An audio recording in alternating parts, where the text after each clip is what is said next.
6:32, and I call the July 9th Planning Board meeting to order. First on the agenda are the minutes of June 25th, 2019, and since our secretary is not here, may I have a motion to? Motion to approve? Table. Well, no, table. We Very have to good. table because He's not here. he's You not can't here, so approve he him. can't say Oh, whether. he's got them. Yeah. Okay. He's got table. them, but, yeah, we have to table it, because we don't know whether he wants to change or amend or whatever. So, Okay. a second? Second. All in favor? Aye.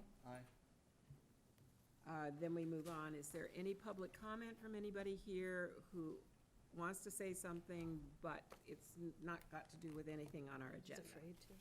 Something that you might want us to take up in the future, whatever. Thank you. Approval not required plans. The applicant is Susan M. Moran, trustee, plan of land to divide one lot into two lots located at 402 Wild Harbor Road, and is there anyone here to represent that plan? Would you step up, please? Thanks, Bob.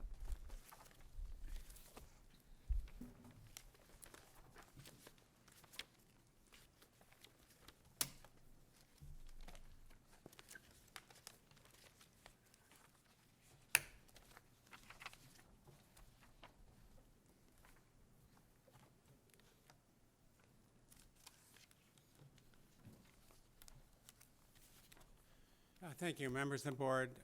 Madam Chairman, I'm Bob Ament. I'm a Falmouth attorney. I represent the applicant. The applicant owns approximately 3.5 acre parcel off Wild Harbor Road. It's a beautifully developed property with a houseway in the back. There's approximately 240 feet of frontage, enough to create frontage for 2 lots. The proposal is to create a new 40,400 square foot lot. That's shown as lot C4 on the plan in front of you, and the rest of the property, more than 2 acres, would become lot C3 with an existing house on it. So each of the lot has the requisite frontage, the requisite minimum width of 150 feet, and the area of at least 45,000 square feet. Therefore, the lot does not show a subdivision and should receive your endorsement A&R. From the board, any questions, comments?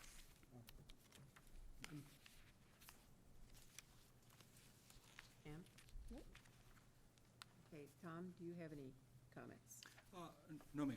I just wanted to make sure that the board was aware of the issues of access and things like that. And as we spell out in my memo, that there is access to the lot from the frontage around the wetland area. The conversations I had with, and I'm going to get Jack's name wrong again, Jack Landers Calling. Landers Colley, thank you very much, was about adding some bounds where those property lines change. The other discussion that we had is that while you can access the property from the frontage, the driveway, and Bob, could you slide that up just a little bit, if you don't mind? And while you can access the frontage from the existing driveway, the driveway starts on C3, goes on to C4, and comes back onto C3. Assuming that the owners aren't going to want to put a second driveway in next door and use the existing driveway, at some point there probably should be an easement to memorialize that access across the property. So we should say it's okay, but because of the property boundary, we'd like to see, we suggest that there be bounds put in. Can we do that, though, on any? I believe that the planning board has the ability to put a note on the plan, and that note could be corner bounds to be set. In my conversation with Jack the other day, he didn't have an issue with that. Okay. Okay? Can I make a comment about it? Yes, Bob? You know, certainly in the scope of this, we're dealing with very valuable properties, and the cost of installing 3 or so concrete bounds is not a very big expense. However, I believe that the plan meets all the requirements for A&R endorsement. It does not show a subdivision in that. There is no requirement either under local bylaws or in the general laws for the requirement of setting bounds at corners for lots that are created A&R. If this were land court property, the land court would require us to do that, but it isn't land court property. It's possible that as the family determines how it wants to use the property, they may change the property lines again. There's no intention at this time to convey lot C4. A buyer of that property, of course, will be aware of the need for an easement were that property being sold, and a buyer could insist on the setting of bounds. But I don't think that there's a public interest in requiring that the bounds be set. It's simply the addition of another requirement at additional expense to a property owner, and even though the property owner, in this case, can afford it, I think it's beyond the scope of what's necessary or really appropriate. So I would hope that a requirement such as is being suggested, while it's hard to argue that it's a bad thing, setting bounds, knowing where the property lines are, is a good idea, and especially important if the property is conveyed. But it isn't a legal requirement, and I would ask that you not make it a requirement of your endorsement of this plan. Will of the board? I don't see the need for it. Okay. Jim? No. Charlotte? Pam? Okay. So then a motion, please? Move to endorse Endorse without, on any condition. well, we have to say with an A and R, we move to endorse it without regards to buildability, et cetera. Correct. And someday I will get that written down, so. Okay, Move to endorse without regard to buildability. et cetera. Et cetera. Yeah, Definitely. okay. And is there a second, please? Second. Okay, all in favor? Aye. Aye. Thank you very much. Next on the agenda is the Falmouth Housing Trust, and I have a letter here requesting to just simply withdraw it, that the Falmouth Housing Trust is not proceeding with the approval not required plan application. So I would assume that we will accept that, but we probably should have a motion accepting their request. So move. Second, please. Second. Okay. Any further, anything? All in favor? Aye. Aye. So who moved to next? And we don't know why? Who Pam moved? moved it, I think, right? You moved it, and who seconded? I don't remember. Came from that end. Okay, then it was Charlotte who seconded it. Or, Whichever, do we know why? no, we actually don't. They're just not proceeding with the plan. Have they seen the letter from the fire department? Yeah, all that's been corresponded with them. Okay. Have you read the letters from the fire department? No. If you should, then you understand why. Not in this packet. It's up in the office. Then read it. Moving on. I did read it, I thought it. Public hearing to changes to the Falmouth subdivision regulations. And, oh,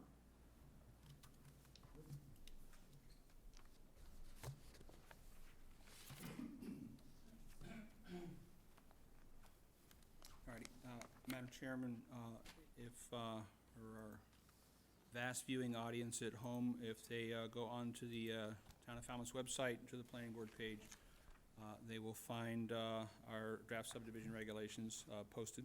They're posted in the town clerk's office, they are in the planning office, and they are also online. I have with us this evening Jim McLaughlin, the town engineer, to help discuss the rationale and the need for amending our subdivision regulations.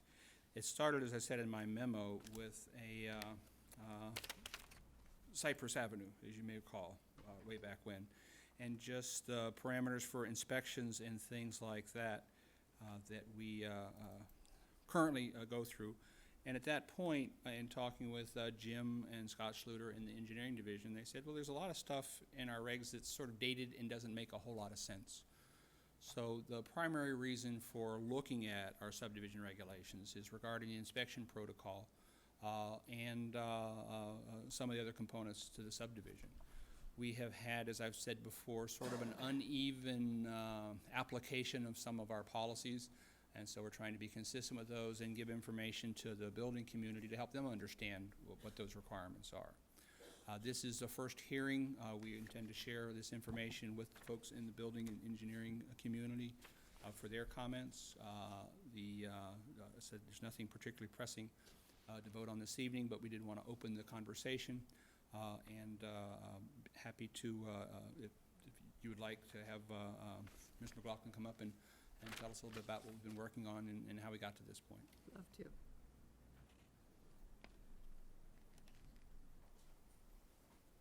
And you know the protocol. Announce yourself, your name. Madam Chair, I'm James McLaughlin, Town Engineer. And as Tom mentioned, we've been looking at a few issues that have come up recently. Well, actually, not so recently. It's been going on for a while. I've only worked here in town for 3 years.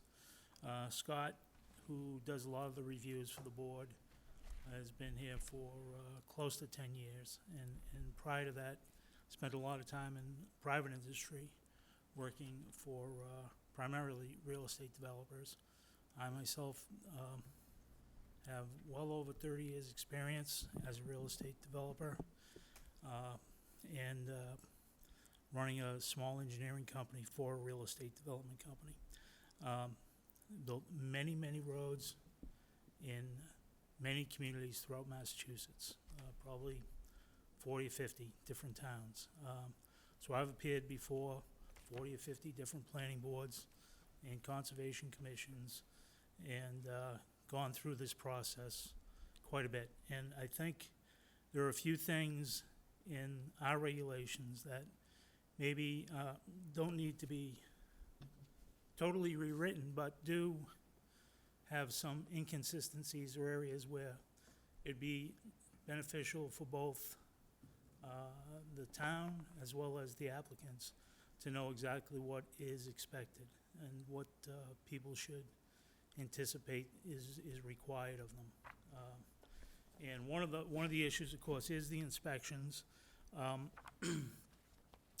There are some really basic things that I think as a community we want to get done. And as I mentioned, I think if the applicants know that this is what's expected, it would go a lot smoother.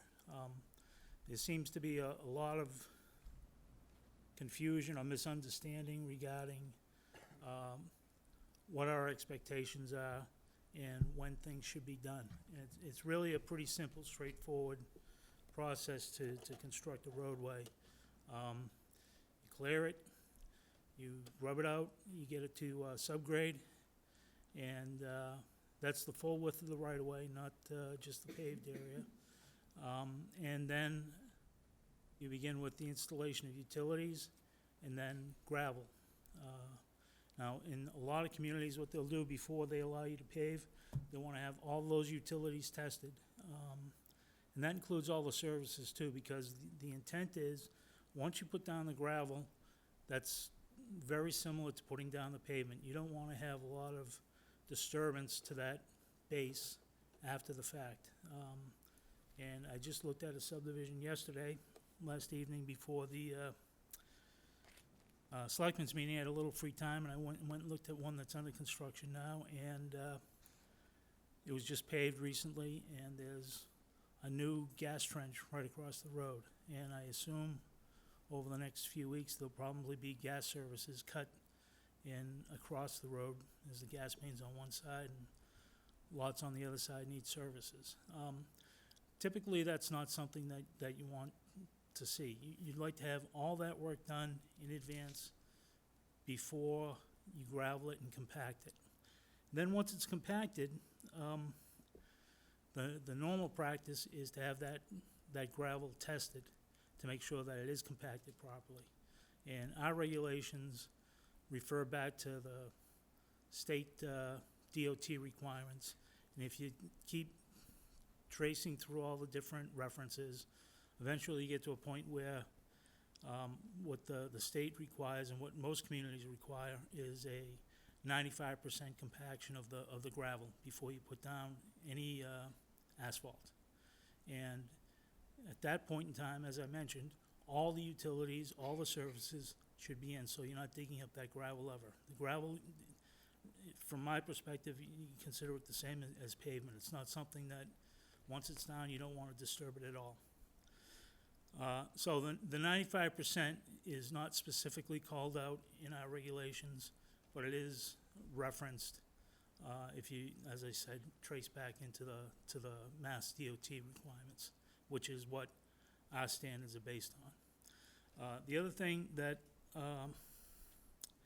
is a little bit unclear, and especially now with the e-documents or the codes that a lot of communities have, they're really not set up for a lot of graphics.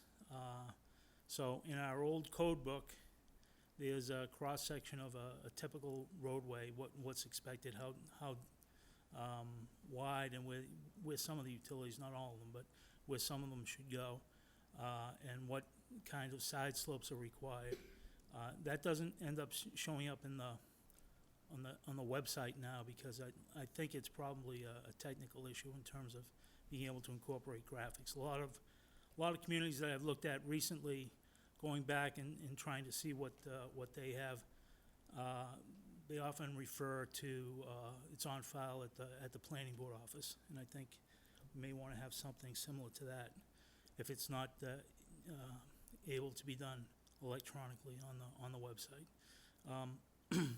In that cross-section, really, we probably want to have it uniform, so that everyone knows that in most communities, the sewer goes right down the middle of the road, water's on one side, drains on the other, gas is on one side, telephone, electric on the other, generally under the sidewalk.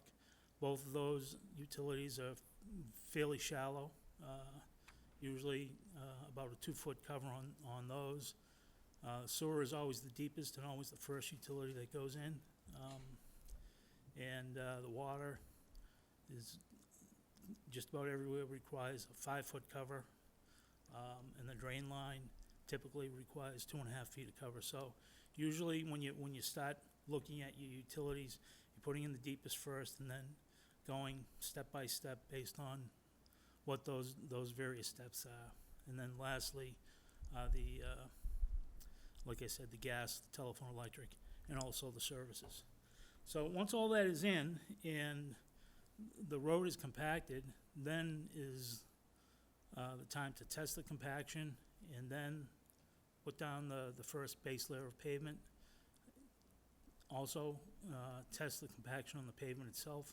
Those are two separate processes. Most important one in my mind is the gravel part of it, because that's really the basis and the foundation of your roadway. And then finish. Usually, I like to see it go through a year, but that doesn't always happen, just so that you can catch any kind of heaves or settlements that may occur, and you'll be able to address that before you put the finish on. Curbing, a lot of times we have Cape Cod berm, and that should go on the binder, and the road should be, the pavement should exceed what the actual width of the paved way is. Say the travel way is 22 feet. You want to have 24 feet of pavement on the binder so that you have a foot for a berm pad, and then when you put your finish on, you're locking that into the berm. So the berm is down here, the base course, the binder course is here, and then you can joint in your finish and tie in that Cape Cod berm to an extent. Of course, Cape Cod berm gets damaged by plows all the time, but it's typically the way to do it is to try and lock it into place to minimize that. Then, of course, there's landscaping and street trees, sometimes sidewalks, and street lighting if that's required. But a lot of those things really just need to be spelled out and laid out in a simple, easy-to-follow schedule, so that people can have a checklist and say, okay, this is done, that's done, and I can move on to the next step. And it seems like there's a fair degree of maybe confusion, maybe people just used to doing it certain ways, but those are the steps that normally you would take, and we should probably be trying to follow those going forward. And I'd be happy to answer any questions that you might have. Is there any reason not to be more specific?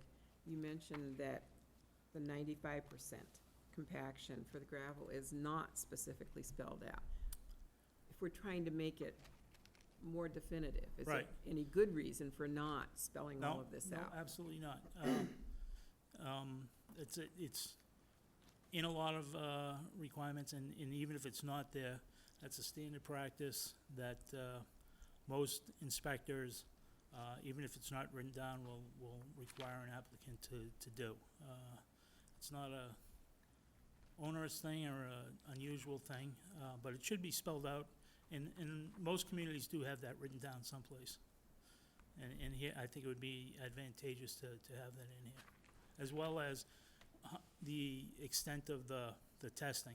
I think the regulations that Tom has posted from the town of Holliston, and they have a requirement, I think it's every 100 feet or every 150 feet to do a compaction test, center line on both sides.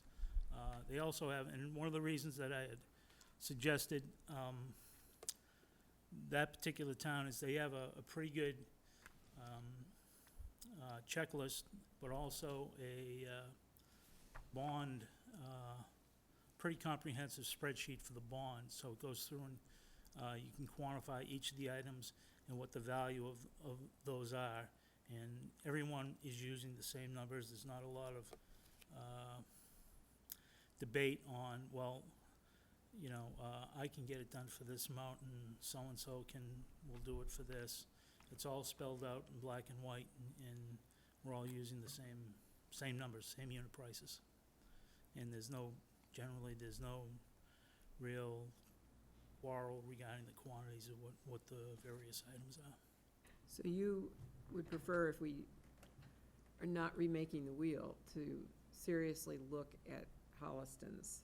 Well, and Barnstable has one that's very comprehensive also. There are a number of communities, I just happened to look at this one, and it was available online, and Okay. I sent it to Tom, but there's, like I said, most communities have a pretty detailed set of requirements that are very specific, and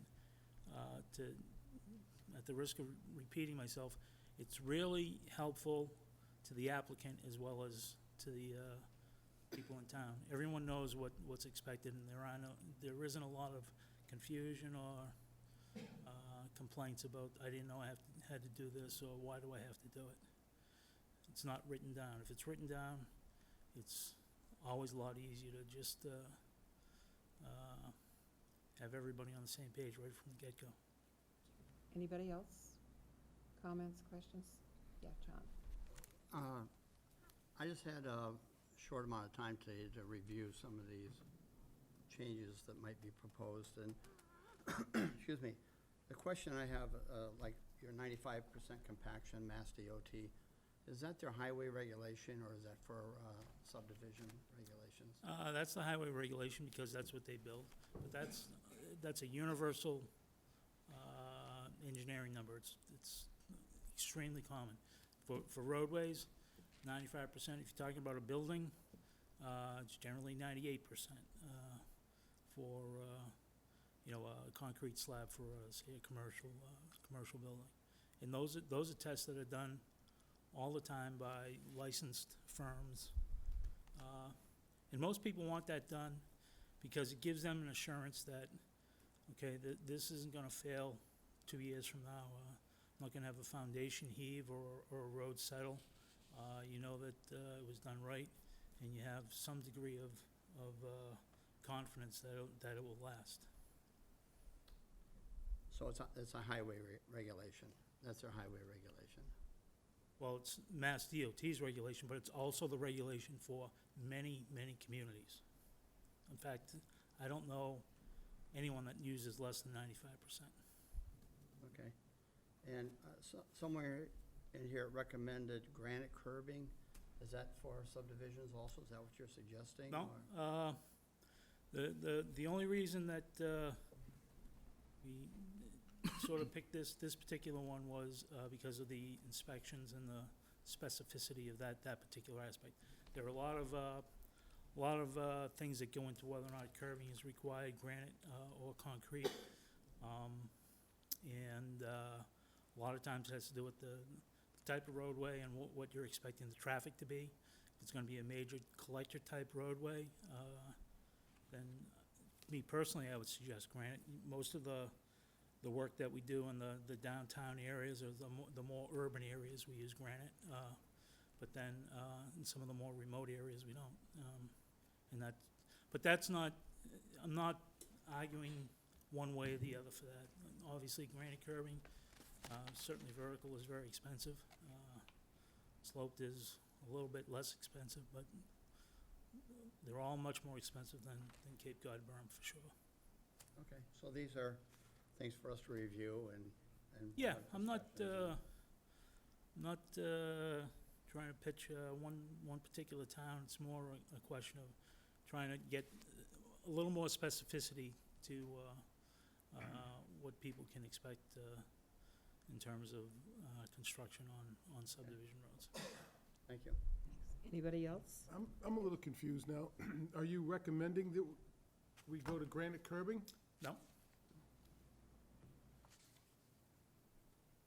Who makes that decision? I mean, if we're putting these in our guidelines, I mean, what's, The board makes that decision. yeah, well, if we're gonna make that decision, I think somebody should tell us the difference in cost between the two before we make a decision like that. I think I'd like to know that cost. Well, again, he said it depends upon the kind You- of, the use of the roadway, too, is one of the determining Right, factors. so a lot of times, and this might not be particular to Falmouth in most instances, but a lot of times, if you have a commercial or industrial area or a business park that has a lot of truck traffic and a lot of heavy traffic in general coming right off the highway, a lot of times you want to have a granite curb. And those roads would be classified as usually a major collector road. And most of the roads, I think, in town here are certainly not that. In a residential subdivision, certainly not required or not necessary, or I would not recommend it. But if it were in a, like a business park, for example, I would. But that's goes to the question of the typical cross-sections that we have in town. Normally, there's 2, 3, sometimes 4 different cross-sections for different classifications of roads. You get minor roads, major, collector, industrial type, and each of those has a set of standards in terms of sidewalks, curbing, width, radii. All those things are entered into the different design requirements for the various types of roads that you want to classify. Charlotte? I did try to go through them. A lot of it's new to me, so it was hard for me to see the changeover from the old to the new. I could see you had reorganized it, and all the pieces seemed to be there, but I couldn't tell exactly where the changes are. Is there any way, I know when we're working on the recodification, use the, you know how Word will let you underline where you've made a change? So that our attention would be drawn to what's different, what's from the old, what's from the new? We could do that.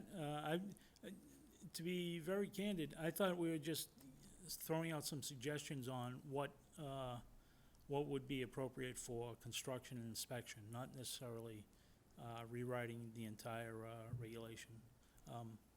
That obviously can be done. And I wasn't suggesting, for example, that the town of Holliston is the best fit for the town of Falmouth. But just that, more that it has the inspections, the checklists, and the bonding clearly spelled out, that they can be helpful. But to take it seriously as an improvement, it'd be good to know where the changes are, and if it is an improvement, we could adopt it. It'd be just good to know where. Yeah, well, if we were to, We can do Uh, that. Is that okay? Yeah, we can do that. Yeah, because you have to do something with the suggestion, yea or nay, and I found a few things that I wondered why they weren't there. Maybe they were just things that appealed to me but didn't appeal to somebody else. In the old one, when you were talking about street design standards, there were to be curvilinear alignments, remember those? And not using speed bumps. But that dropped out of this. That doesn't reappear. And it made me wonder, well, I noticed that one, but which ones didn't I notice? sure. And where did they go? And why? And why? Well, no, we could, Well, you yeah. know, have a back and forth about that. Mhm. And there was a section on protection of natural features in the old one, but that seems to be gone, although that would seem to be an important thought, Sure. yeah.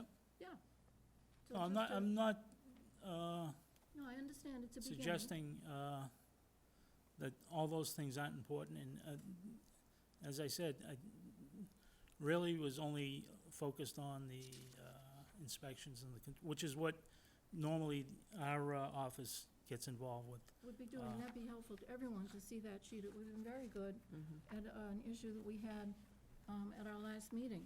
And when you get to the putting in the dimensional requirements, that's going to be a form, chart added at the back, that'll be really helpful too. Pam, do you have anything? No, when I was looking through this, I picked it up early in the week and was wondering the same thing. I was looking for some redlined, referring to the prior and the suggestions for the present. And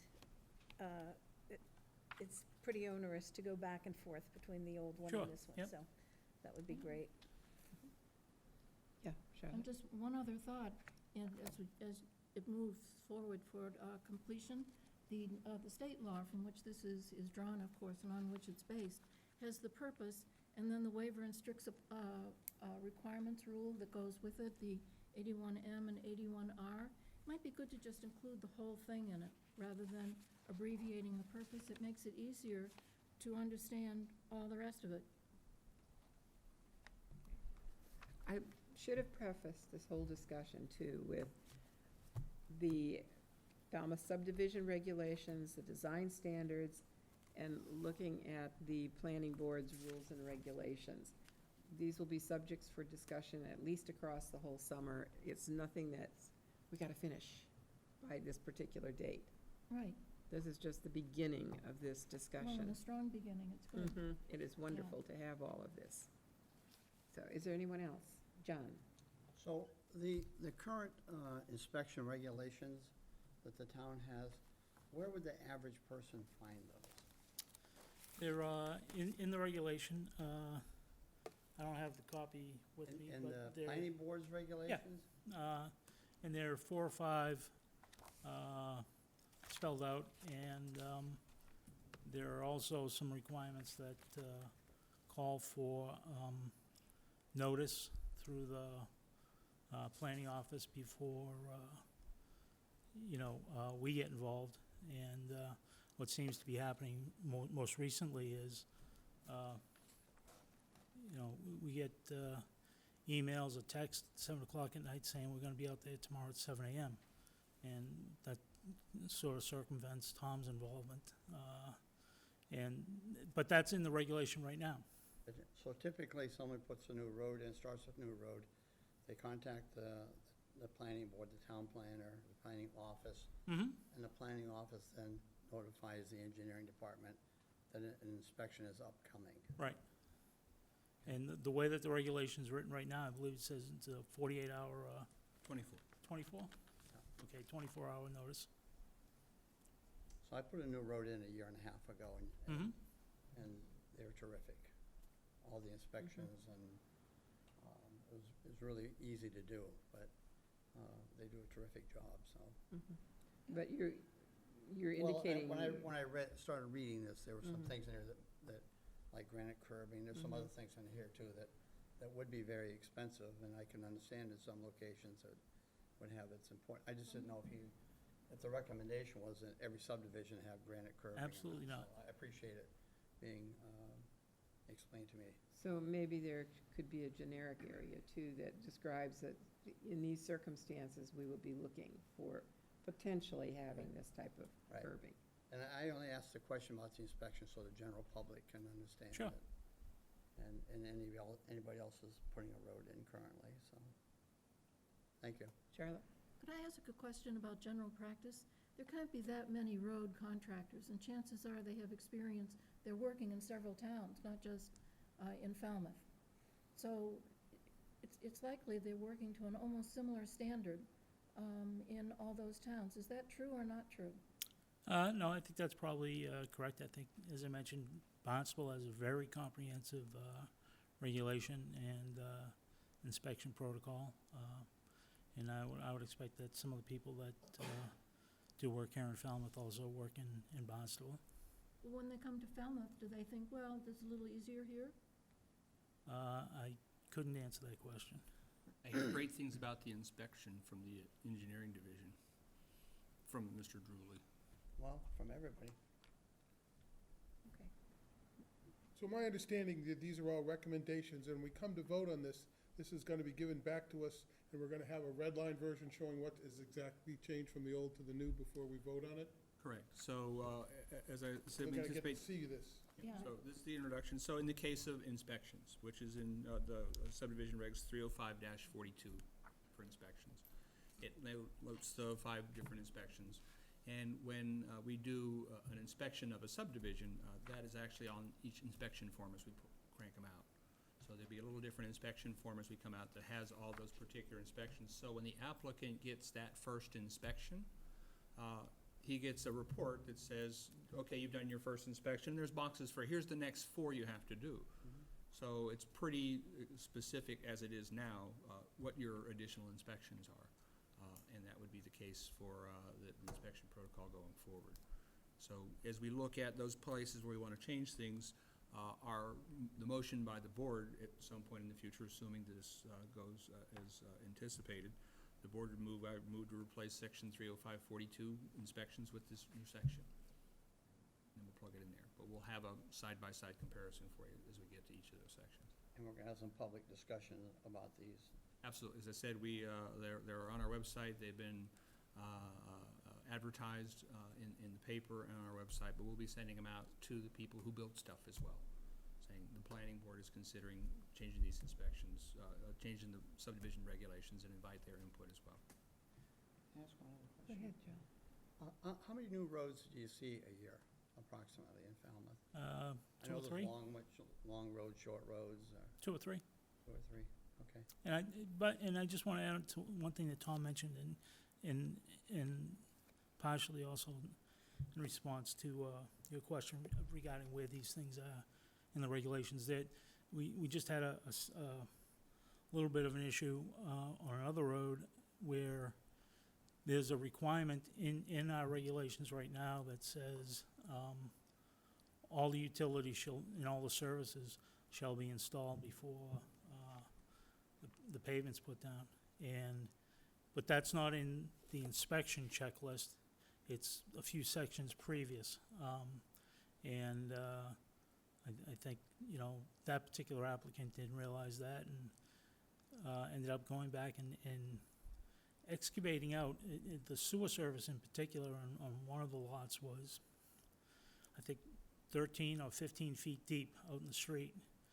And when you have to dig that deep and go all the way back because they didn't install a chimney, they just went back at probably 2 or 3%. By the time they were at the edge of the right-of-way, they were still down 12 feet. So that's a big, big excavated area in a road that's already been paved. And I would expect that over time that, there'll be settlement there and other issues that arise. And it's not because maybe people are trying to cut a few corners. It's not very clear. As I said, it's helpful to the applicant as well to have all those things spelled out in one location, not making it a little bit of a search and try and find things to get hung up on. Tom, I have a question for you. Is it fair to assume that we're going to follow for this somewhat the same process as the recodification of our bylaws? So if we have the red line, like Charlotte was referring to and others, and we take it one section at a time, is it fair to assume that the discussion will focus on a certain, whatever you want to call it, subset of this? It's hard to discuss 48 pages of stuff. So we would look at those sections and the priorities that we've addressed here in inspections, checklists, surety and things like that. Because we don't do a lot of subdivisions, I did not feel it was a good use of the staff's time and the board's time to do a full-on dive in bringing us into the modern era with our subdivision regulations. There are a number of things we could do to get to that point, but if we were building a lot of subdivisions, it would certainly be, worth that effort. But I think at this point, we're just trying to address sort of the, I don't want to say shortcomings, but some of the anomalies and some of the peculiarities of our regs. And a lot of our regs have been sitting for quite a while, because people thought they were fine, we weren't doing much with them. But because this issue has manifested itself, I thought it was important in working with the engineering division to sort of straighten this out for folks and make it easier for people to understand what they're supposed to do to get that stuff done. Okay, well, not being an expert on all of this, I certainly would like to follow your lead when it comes to us for discussion before we vote on anything. I mean, John has done some building of this sort of thing, so I think fair to say you're the one who Well, knows most. there's things that come up that, I mean, he has tons of experience in. Mhm. And so having him come back for future meetings is gonna be important. But there's things that happen that no one expects, like last year when National Grid stopped doing gas mains and gas services for what, 4 months, 5 months, or whatever. What do you do if you're building a road and you can't put your gas in for 5 months? Do you have to stop? I mean, those are, we can't put all that into the regulations, Right. but those are things to consider, things like that, and so. A lot of times the electric company won't work after 85 degrees or 80 degrees, they stop working, they won't show up. So you could be in the middle of a development, need it in, might have to wait 2 weeks. So you may have to put some soft requirements in, is Yeah. what you're saying. So I'm just, there's, Some flexibility, so. people don't like to dig up roads, it's a waste of money, it usually Right. happens because they have to. Right. I'm sure whoever dug up that big hole was not happy that they had to do that. Oh, yeah, no, and That costs a lot of money. believe me, I understand, certainly, gas is usually a little easier to work with because they see the potential for customers, and there's alternatives. The electric company is very, I mean, they're a monopoly, they know it, and, many of the subdivisions that I've been involved in, before they would even look at the plans, we'd have to pay a substantial design fee, and then pay the cost that they expected to incur, which was a lot more than we would incur in putting it in.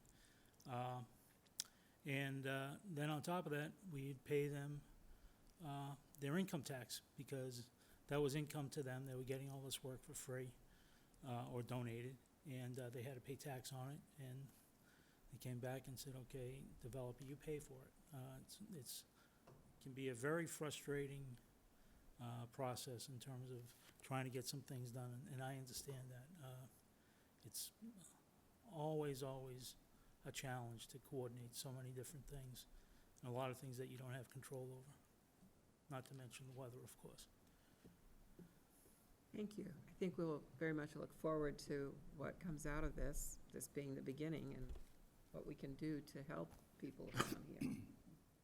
And if I could recommend that the board continue the hearing to August 13th, Okay? to give us an opportunity to reach out to the development community, to Okay. make some of the changes that you've indicated you'd like to see more information on. So I think if that bodes well for the board. We'll be doing our homework.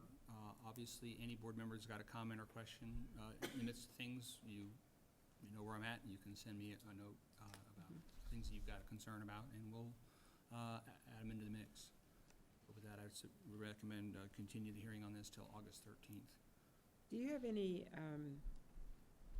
I guess, desire for a completion date, Tom, on this? Or when it's ready, it's ready? Given the goodies that we've got going on, this is, particularly if you look at that sort of narrow discussion about fixing those things that are full-on shortcomings, I would venture to say that we could be done with the changes that we're looking at, by Labor Day. Okay. Okay. Thank you so much. Okay, thank you. Have a good night. Thank you, Jim.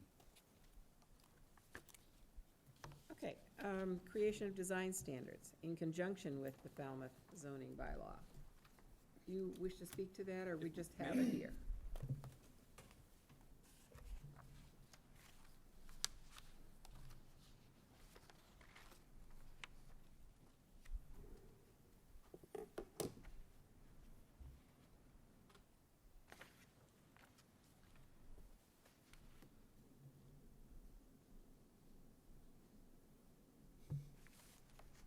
Couldn't see them on the camera. So, also, within our hearing, and by the way, it occurred to me when we were having this discussion about the clerk not being here, I have 2 hearing notices to read. So frankly, I should have done those, and will in just a moment. So we have been talking about design guidelines here in Falmouth for a bit. We've invoked other folks' design guidelines as well, and so we thought, well, we've been talking about this, and now with the additional capacity we have in the office with Michaela's assistance, we've been able to free up a little bit of time to get to some of these things. Amongst those are some of the guidelines that Corey had put together for you. And Corey is at the Historic Commission meeting this evening, so he's not able, we're not able to take advantage of his wise counsel for these sort of things. So what I'm going to recommend is any sort of substantive discussion about this, we hold off until our next meeting when Corey's here and kind of walk us through some of the things that we're talking about here. But I will say this regarding design guidelines. In the Cape Cod Regional Policy Plan, they talk about in the community systems section, in the 2014 homeowners survey. In the 2014 homeowners survey, the survey highlighted support for the preservation of historic character. 81% of the respondents reported they would require seeing new buildings to conform with the traditional designs and architecture of Cape Cod. That is one of the reasons that we wanted to use a Cape Cod-based model for this, and so we're borrowing the guidelines that the Cape Cod Commission has put together. So once again, as a jumping off point for discussion, you've got both their original guidelines, this contextual design for large-scale development are more for commercial developments as well, but I think there's some application in here for smaller things. We talk a bit about design for accessory housing units, and this frankly doesn't cover something like that, but what we've talked about with accessory housing units is it should look like a single-family residence when we look at it. Sort of, we know it when we see it. It looks like that's a cottage in the backyard, that's a garage. So I don't know that it's going to do a whole lot at pulling out information that you might use in looking at design guidelines for single-family structures and accessory apartments. But we may be able to pull some of the information out of the 2 documents that we have to that effect. So once again, as I said, these guidelines are on file in the town clerk's office. They are in our office, and they're on the town's website as well. And we will also be reaching out to the design community on those things as well. Yes. You said twice about residential. Right now, we do not do design review on any residential property.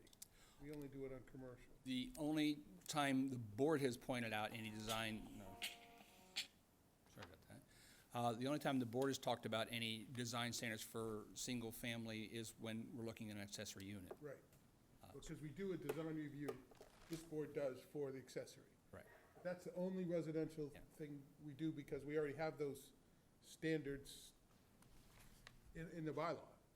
So I think these comport more with, larger, more commercial. Well, I just think it needs to be clear that we're not talking about starting to do design review for residential. Because right now, we only do design review for business properties, right? As we should. And so you're saying and it's a little unclear, this says for large scale, but it's really, if we do this is for all scale. Yeah. Well, look, Commercial properties. Every time we do a commercial property, we do a design review, and when we're finished, these will be the guidelines we use. Just want to be clear, that's what we're talking about. correct. So, We're not gonna here in the just design grab guidelines, the it same. talks, Well, I mean, the thing said for large scale was kind of vague. I just wanted to be, I've read them, and I think they're perfect. Actually, all you really need to do is read the table of contents and it identifies everything perfectly. I think that's a tremendous standard, and we should try to figure a way to adopt it quickly. I mean, I think it's great. But I just wanted to be clear to the public, we're not talking about Residential. a single-family home saying, okay, now you gotta look at your design. We're not doing that. I would hope you would not. I think that, for the most part, single-family residents are exempt from that sort of stuff. So we should not be doing site design or design review for Okay. single-family houses. Because the title says for large scale, and I just wanted to clarify that. It's for all of, we're gonna use it for everything commercial and not on residential. Charlotte? And once you start reading it, you realize they're saying that that's what this is. Yes, but And the I was wanna- just, Yes, but moving on from there, I just want to second what you said. These are really fine. It may be that they're just a beginning. As we begin to use them, we'll find out if there are gaps we want to fill. But they're enough now to tentatively say we're going to be using them because they apply so well Yeah, I to think they're- going forward with Davis Straits. everything, the table of contents, actually, if you just read it. I did. It's clear. I agree with you. I'm agreeing with you It's just strongly. clear. If we were to move forward on making Davis Straits officially a 40R, we would be able to use these in conjunction I with, think, when I read them, I think we'll be able, as soon as we approve them, we'll be able to use them for the very next commercial building we have to do, whether it's Davis Straits or not. oh, we would. Right. Yeah, we I'm would. saying, But we've having been this saying we need document, design guidelines, okay? We kind of make it up what we think As we go. as we go. Right. We wanted to put guidelines in writing. I think everyone should take a real hard look at this and say, yes, do we want to do these, yes or no? I thought they were fantastic I did myself. too. I thought this was very well done, and, it's so easy to identify as you go through here. And I haven't lived here as long as many other people, but I can identify all those properties now in Falmouth, and actually a lot of other towns. But they are Cape Cod, and they are very different than anything off of Cape Cod. And I think that's exactly the way it should be. But I agree with you. Reading down this table of contents, it is so explanatory, and I think it was well done, very well done. And I'd like to point out, I had absolutely nothing to do with it. This is the staff and the folks from the Cape Cod Commission. So thank you to the staff and the folks from the Cape Cod They Commission. did a good job, and you looked at it. I mean, this is easy. We can pretty much adopt this. Why didn't we do this before? because we hadn't started Right. talking about it. For people Right. who don't have the table of contents in front of them, Right. I'm just gonna read a little part of it. So that it's in two sections. One is siting strategies, the other is building strategies. On the siting strategies, it will make an enormous amount of difference, I think, in how developers are thinking about it. It has to contribute to the village streetscape, incorporate smaller spaces, define and enhance the street edge, shield large buildings. It's all about the placement and massing of the buildings and making sure that the roof lines correspond to typical Cape Cod roof lines that are broken in small scale.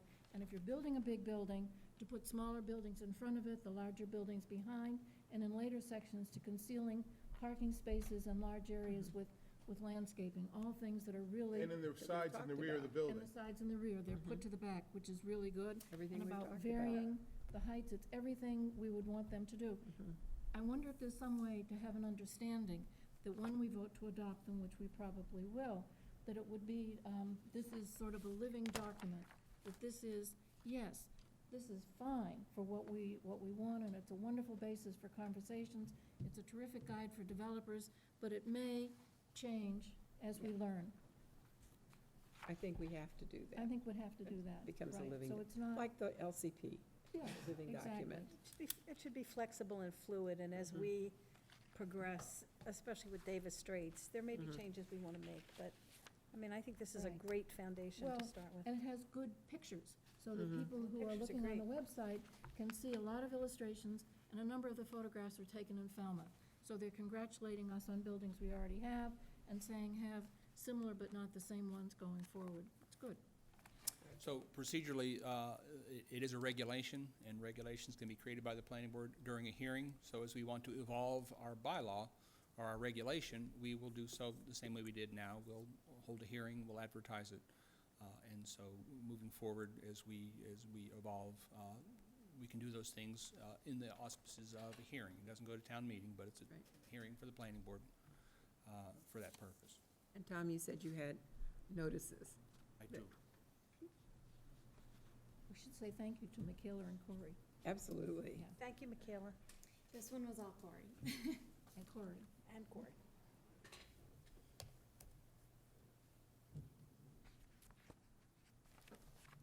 I think you should change the heading, instead of design for large scale, proposed changes for Falmouth. Oh, that's true, we need some labeling And changes. just Oh, yeah. make Yeah. it clear that, I thought we could, I read every word, and I thought we could adopt it. Mhm. It seemed to be right on, I couldn't find a problem with it. No, there's nothing to argue with in any of it. There's a couple of pictures I don't like. Well, see, we can change those. Yeah. And they're guidelines. It just means this is what we're gonna be handing to the developers, and they're gonna come with their plans, and then if they don't fit our guidelines, we'll ask them why. They could still get approved. I mean, they're just guidelines. That's what it's about. Well, and they're referred to further conversation and pictures in the sort of the mother document behind this. It was put out several years ago by Cape Cod Commission. The Cape Cod style doesn't change. That's one of its attributes. You're not finding it, Tom? I am not, Yeah, but which I one will. The notices are right The in there. notices. They're here. Oh, Tom, we have the notices in Oh, our would you be so notebook. gracious, Madam Vice Chair? To read them? yeah. Okay, the first one is for the Town of Falmouth, changes in subdivision regulations. We'll hold a public hearing regarding changes to Falmouth subdivision regulations on Tuesday, July 9th, 2019, at 6:30 PM in the Town Hall. Documents may be viewed at the planning office or the town's clerk's office from 8 to 4, Monday through Friday, by order of the planning board. Was the first, and the second, And if I town- may just pause for just a second, that is a hearing that the board recently, I asked, but I don't know if we got a motion to continue that hearing until August 13th. Let us see, like, I just made note of that. We didn't take a vote on it. Could we? We could, but I need a motion to continue the hearing till August 13th. Move to continue the hearing till is it August 13th? August 13th. August 13th. Second. Any discussion? All in favor? Aye. That makes it official. Okay, second notice. Town of Falmouth Planning Board will hold a public hearing regarding the creation of design standards in conjunction with the Falmouth zoning bylaw on Tuesday, July 9th, 2019, at 6:30 PM at the Town Hall. The documents may be viewed at the planning office or the town clerk's office from 8 to 4, Monday to Friday, by order of the planning board. And if I may recommend, the board vote to continue that until our next meeting on July 23rd, when Corey will be in the house and able to lead the discussion. Move to continue it until July 23rd. Second. All in favor? Aye. Aye. Discussion, I want to make sure that this gets out to everyone that's developed a building or done anything in town the last couple of years, so we could put it out to them, so they're not surprised by it. So we don't operate in a vacuum here, just, that they need to see it. Well, I hope they also will come. Well, they don't watch our meetings, so no one pays attention. They may read about it in the newspaper, but I think we should feed it to a few people to try to get some comments on it, so when we have the meeting, we get some feedback. Well, we call them invitations, Mm-hmm. but we'll invite, and I have obviously an abbreviated list of folks I've done business with, but you probably, as members of the board, have been here for a bit longer than I have, so if you've got a list of contacts, we'll make sure that they get into their inboxes or their mailboxes, whatever the case may be. We don't really have the architects so much, because they vary all the time, but we do have a cadre of engineers Right. who are the same ones all the time, so we should get it to them, and they can help this out, get it out there. Engineers, architects, is there any benefit, any utility in sending it, because we have the list for town meeting members? It's true, it's a regulation, we can adopt it, they're not gonna vote on it, but they may wanna know about it. Just for information. And you said, Tom, I think, didn't you, that it's on the website? Right. Right. So I've done my very best not to bother town meeting members with too many emails from my office, so they'll look forward to the emails I send around town meeting time. So, And they're less likely, I think, to be concerned with this as opposed to the engineers and, I try to be respectful of your inbox. the architects, I think, Oh, too. I know, they're a very nosy bunch of people. I like to get those emails. So we're gonna change the title, will it make it Yeah, more like we have Falmouth? to, You know, what's in a name, It's kind of important. we can fix that. Grant, you had a comment? Is this a public hearing on the guidelines? It is. mhm. Of course, please come up, yeah. As usual, because nobody out there in the viewing audience can hear you unless you're in front of a microphone.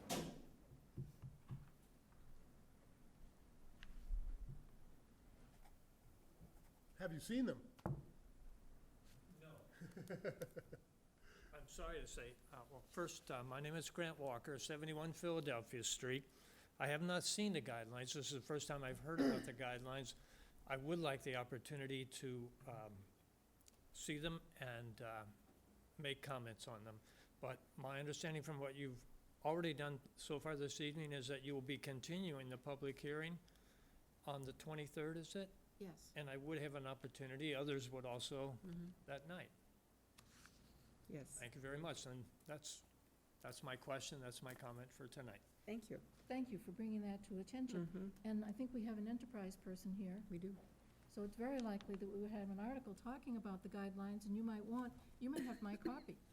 If you'd like What to. you need to do, give them each a Right. I mean, is this a permanent thing, or do you have? Oh, no, I'm sure I can get another one. You have another? I'm gonna get another one. Okay, thank you Want to very give much. yours away We all, now? it was sent to all of us Okay, too. we- Don't yeah, you we have do an have agreement? one. Okay, let's give it. Thanks. Thank you for your interest on this. So let's move on. Public discussion, applicant Nathan Swain, site plan review application to construct an addition to the garage for an accessory apartment at 26 Viber Lane, BSS Design. Mr. Swain. I don't know, one second.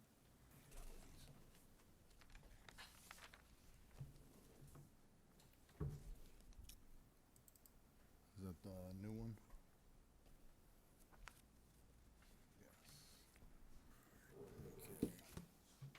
Good evening, my name is Nathan Swain. I represent Carolyn and William Swain at 26 Viber Lane.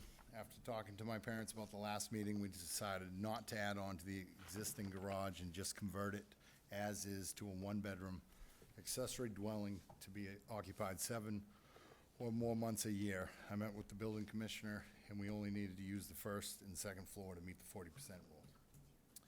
The existing lot is 48,133 square feet. The existing principal structure is a 2-bedroom, 1.5 bath, 1,610 square foot house. Where did you get that number? I got that number with talking to Rod and measuring the floor plans of the existing structure. Okay. How did you measure them? I mean, this is a big issue. Rod measures outside of the square foot, outside of the foundation, and calculate it up, and that's how he comes up with it.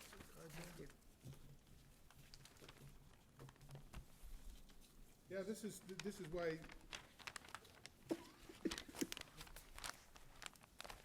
everybody has a different measurement, and the assessor's card has a 1327.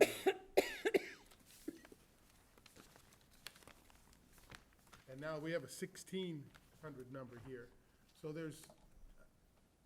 that needs to be explained. But I think Rod has the standards that we voted, that the exterior dimensions. Tom, would you care to say anything on this? I'd like to see the math. You know, Give us a second. Do we have that? I mean, I live this all the time, Oh, I know. so I'm very familiar with it. Do we have the spreadsheet in there, the measurement sheet?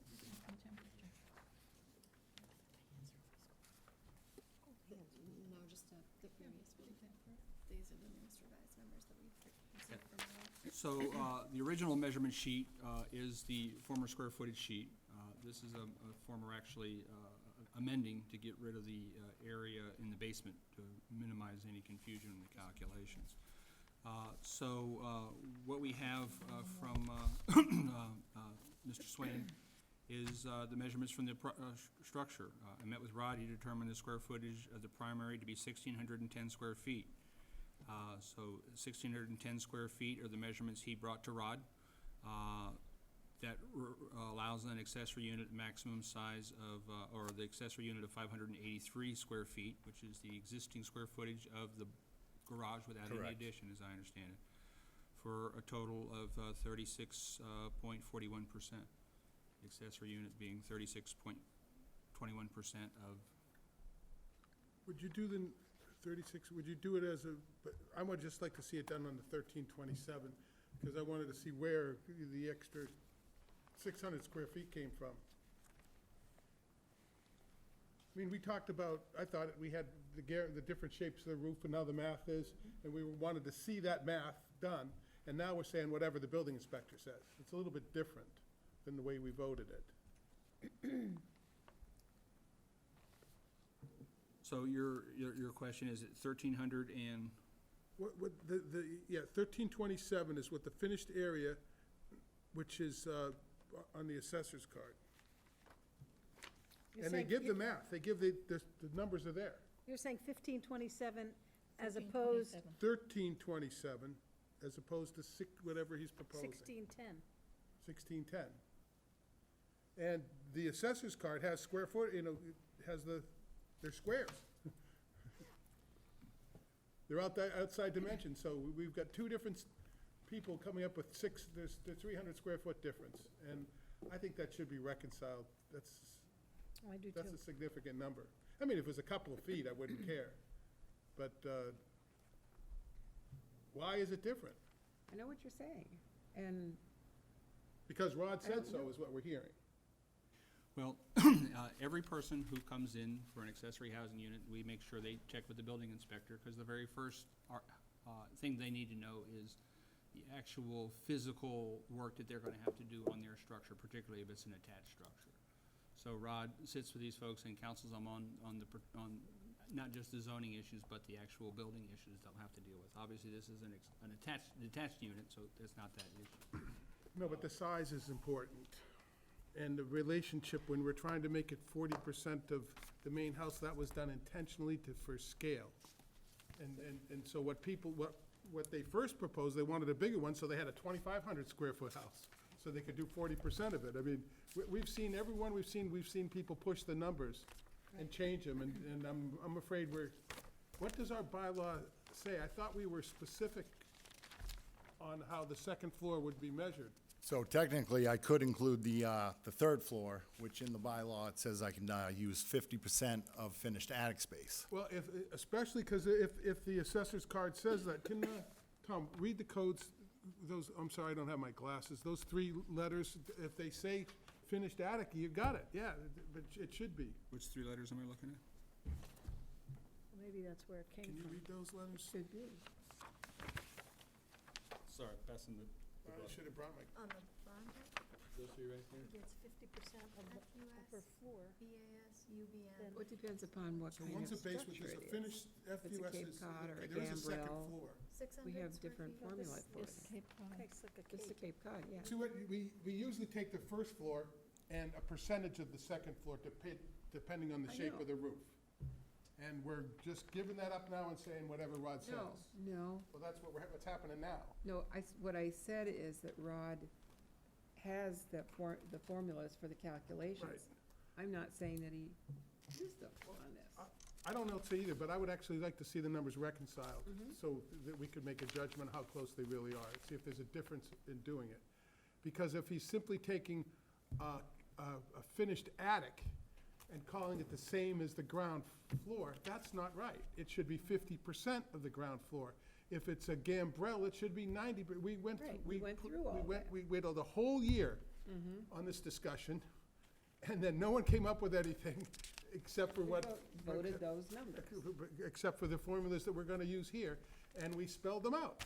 And now we have the one there's 300 more feet in the main house, so that I just like to see it reconciled. I wanna see why the difference is there and say, okay, that makes sense. How the difference happened. Yeah. Not just simply say, Rod said, we're not going by what the commissioner says on the measurement, we do right. it ourselves. Mhm. It Charlotte? would make a 53 square foot difference in the size of the accessory apartment. If you go by the number that appears to come from the assessor's number, Well, let's see if it's a moot point. What is the total percentage if you use the other base? If it's 40%, we don't even have to worry about it. well, no, the percentage, if the number you want, that we decide to use is 1,327, Yep. which I think is what you said, that is 43.9%. Okay, so it would be too big. So it's a little bit too big. It would be So too you'd big, have and that's to- the point I'm trying to get at. You'd have to chop off 53 square I don't- feet. But this, at the moment, I had a point I wanted to make a mention that, there's, I guess you would call it an ambiguity here, because we don't specify yet clearly whose numbers we're going to use. Rod, and I'm sure he's got a basis for them, or the assessor's office. So is there some leeway here for resolving this? This is the second time he's been back here now for something that we agreed the design is. I didn't come prepared to do the measurements. I know how to do it, but I didn't come prepared to, No, but I'm just saying, I wonder if, because the difference in square footage in this particular instance is very tiny, if we couldn't approve this and say, we're going to straighten out before the next accessory apartment gets here, whose numbers we're gonna use. So we don't have this kind of a conversation with a resident, a citizen here, held up over it. well, or if they showed us the math. Okay? It was also when we were on that working group. There's usually a worksheet where we get 10 by 20, it's When this. we were on that working group though, Jim, it was also stated very firmly that the assessor's numbers are not always correct. Well, they also said they didn't want us using those numbers. Right. So we have to come up with a way for everyone that comes in, they have a set way, whether somebody goes out and measures with them, but we But have to have, We did. If they we just voted show it. us the math. Correct. So the first time I came, I used your sheet. But you have a which- sheet for the new ones. No. So I- now, that, you all don't we have a really need sheet. is the sheet. I met with Rod to come up with the square footage. I know, but now instead of using the math, we're saying whatever Rod says, that's my point. right, Well, if I Well, I may, gave him the first floor plan, and that's 1,010 square feet, and then we came up with the second floor, which is 600 square feet. Okay, can I see the assessor's card again? It has the first floor numbers there. I can't read it. But is that, If you go online and you double-click, this blows up to a big thing, you can see it. Do you want someone to read that to you? but is that the measured from the outside, or does the Yes, assessor? it should be measured from the outside, and I don't care if it's a foot off.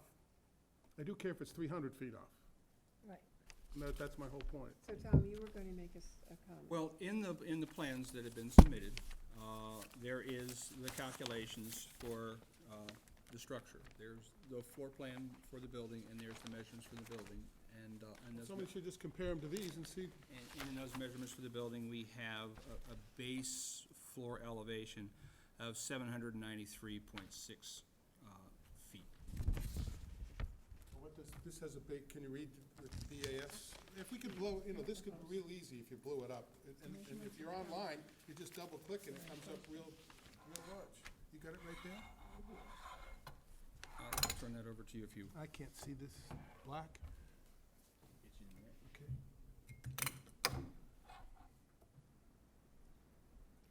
We voted it. Oh, I know. I don't know what the problem is. The problem is it should be consistent. I understand that, and Rod should know the formula that we voted, and that's why I figured, okay, it was done right. This looks, Just go to the assessor's department, it's quick.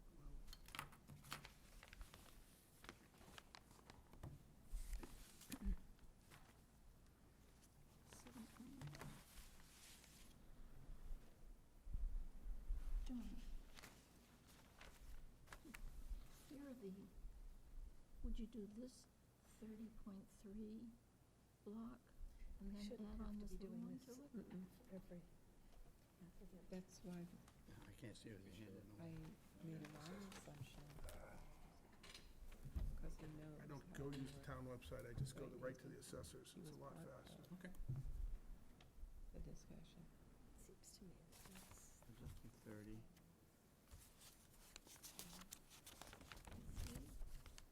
30 feet wide here. Yeah, 3/10 of a foot, so that'd be like 4 inches. by 23.8, right? And then, I'm sorry, Mr. Swain, if you don't mind. What's the address? 26 Thirty-two. Viber Lane, 30 V-I-B-E-R. by 32. IBER. It's 969.6. Okay. Okay, would be one, and then you. Okay, can so here's the find- plan it has. It has,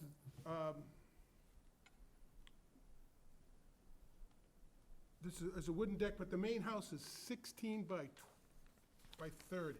What are those plans? It's 20 by 30. And then on the first floor, then it's, well, first floor is 28 by 30. And then it has the foyer and the stairs, which Rod includes in the footprint. And then the second floor is 20 by 30. Well, there's the difference. There's 8 feet, the assessor's building says it's 8 feet smaller than their plans. So if they're, I would have just liked to seen the math, you know, But you can get it off the plan, Mm-hmm. right. and it comes out to 1454. So you're getting a third number. That's my whole point. Well, multiply times 4. But I'd like to find a way to Multiply times 4. Times deal 4. with this conclusively tonight. And before the next one comes up, We'll do we've agreed times whose point- numbers we're using and how we're point getting four. them. We have to have So a we start uniform way tracking of, this Problem. of doing this every time an applicant do. comes in. We do. There has to be We voted something it. Well, that's I consistent. suggested the last time that they reconcile it against what the assessor's card and provide us that information. We can make a judgment whether we think it's accurate or not. So what they're saying is this house is much larger than the assessors say it is. Might be. That's what it is.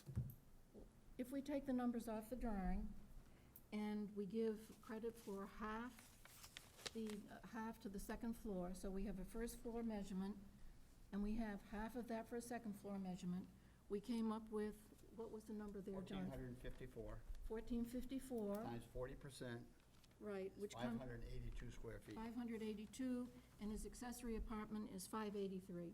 I don't have a problem if that's, Is that okay then? yes. Plus he has a third floor. Plus, So, plus Rod is the zoning officer. so we could give him the foot, so we'd say 583, it's okay. Okay. I don't have a problem. Okay, and the next time somebody comes, we'll make sure they provide the worksheet so we can see the math. I wasn't prepared to do the calculations tonight. I don't think it's our job. I Right. don't mind Shouldn't looking be. at it, but that sounds like it's close enough to me. Okay. I agree. And I just didn't think the previous numbers weren't, though. It was 300 feet difference. What we're saying is the assessor's card seems to be wrong, then we won't use it, we'll use the drawing. So, We'll require the sheet that has the math on it Yes. and the drawing, so the we'll have math that both. we approved. And not the assessor's numbers. Just so everybody knows, this is what the assessor, you can read it. I mean, the assessor's Yeah. card has the square footage too. And then you just should reconcile, the math's all right there. I just wasn't prepared to do it tonight. And when I saw the difference in numbers, I said, oh, Yeah, well, I mean, this place has gone from 2,600 now to 14. Yeah. So there is something There's something. going on in the measurements. You've made a good point, but I move that we You want to move it approve. ahead? Yes. I think we're I close do. enough, I don't have a problem. I Okay, really want to Tom. encourage it. Tom wants to. So we do have, if the board is fine, and that was the question previously, that the board was fine with the site plan, that the structure looked like a single-family Yeah, residence that's the only in thing. conjunction with the rest of the house. The board's role is approving the site plan. So there is one amendment they have to make on the site plan that isn't quite prepared yet. Can you bring the site plan up on your, Oh, yeah. is the very first one. So on the site plan, you see at the top right, that bottom box that the cursor's on right now, that is the previous addition that they were proposing that's not going to be done now. Right. So if the board makes a motion to approve this, which I'm feeling like they might be doing, that motion would include, and to amend the site plan to remove the proposed addition to the garage. Madam Yeah. Chair, would you like a motion? I would, but we normally then have a decision. Mhm. And so, So create a positive motion for the board right, to take up. Will do. On the And 23rd. Send, In a revised, correct, on the and we will- 23rd. And we will send the report to the zoning board of appeals, noting that this is where we're at in the process. Correct. And they have to update the site plan. Because we can't approve it without Correct. a positive motion. And so we will have that on the 23rd. Okay. Thank you for your patience. All right, so I gotta come back on the 23rd? so it's clear to staff and everything, so the next time, we want to see the math. We just want to say, hey, this is the number. I want to see it. And we need to absolutely make sure that Rod is following that which we, when he's talking with the applicants, Right, that which we voted, to create the math on it too. right. It's really just the percentage applied to the second and Correct. third floor. Yes. And that's all it is. It was, So- we spelled it out in You're our going to bylaw. have a positive motion on the 23rd. All right, thanks. Okay. Thank you for your Thank patience. Sorry it was so difficult. I'm the one that blew it up the last time, too. No, but I mean, I think if we can come to some way of being very consistent each and every time, then Yeah. we won't have to go through this. Right. Well, I thought we had. Oh, I did too, Well, as soon as he said, Rod said this, I said, uh-oh, yeah. that's another opinion. Not that he's wrong, it's just somebody else's opinion. Unless we Everybody's can got a see the different math opinion. on it. Okay, Yeah, Yeah, So- but he is the building but you're commissioner. talking about a finite He's off the building, street. and there shouldn't be multiple opinions if Right. we have Well- measurements of a building. We're not talking about something that's amoebus out there. Well, he you just know, said so- the answer is the building's 8 feet bigger than the assessor's card says. That's a big change, that's a really big and difference. that is the point that Rod made when we were meeting on this, is that you cannot depend upon the assessor's figures, So so. we shouldn't. You can't, but it's a really good check, and if there's something wrong with it, then usually anytime I'm doing numbers, I find out what the difference is, and I try to explain what that Explain the is, why of it. and then you can understand it. Okay, You can't, I just don't like to say, well, he said it was. That So- bothers me. let's move along. The applicant, 797 Main Street LLC, site plan to review application to construct a mixed-use structure with a 2,700 plus or minus square foot restaurant on first floor and 3 residential units above located at 797 Main Street. He's not here. If I may, Madam Chair? I know, I was gonna call on you, Tom. Could we take this out of order and actually hear from the Energy Committee, who's been listening raptly Patiently listening. to our discussions this evening? And if we were to do that, we could hear from the Energy Committee, and then we'll get back into the weeds on 797 and Down here. the board's other business. Then I would need a motion to take the Energy Committee out of order. So move. Second. Can I ask a question? Yes. Does the Energy Committee want to be taken next? They seem to be enjoying this hearing so far. I guess that's a yes, okay. Yes, it's been moved and seconded. All in favor? Aye. Aye. Please, and thank you.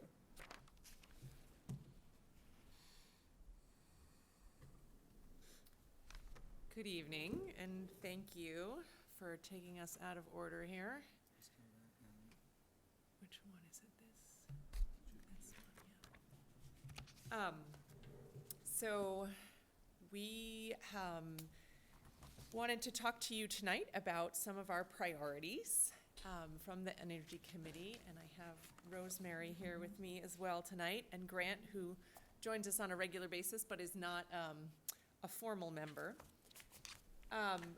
The main things that I wanted to walk through tonight, which are really at the top of our list, are solar sites that we have identified throughout the town, which are municipal properties.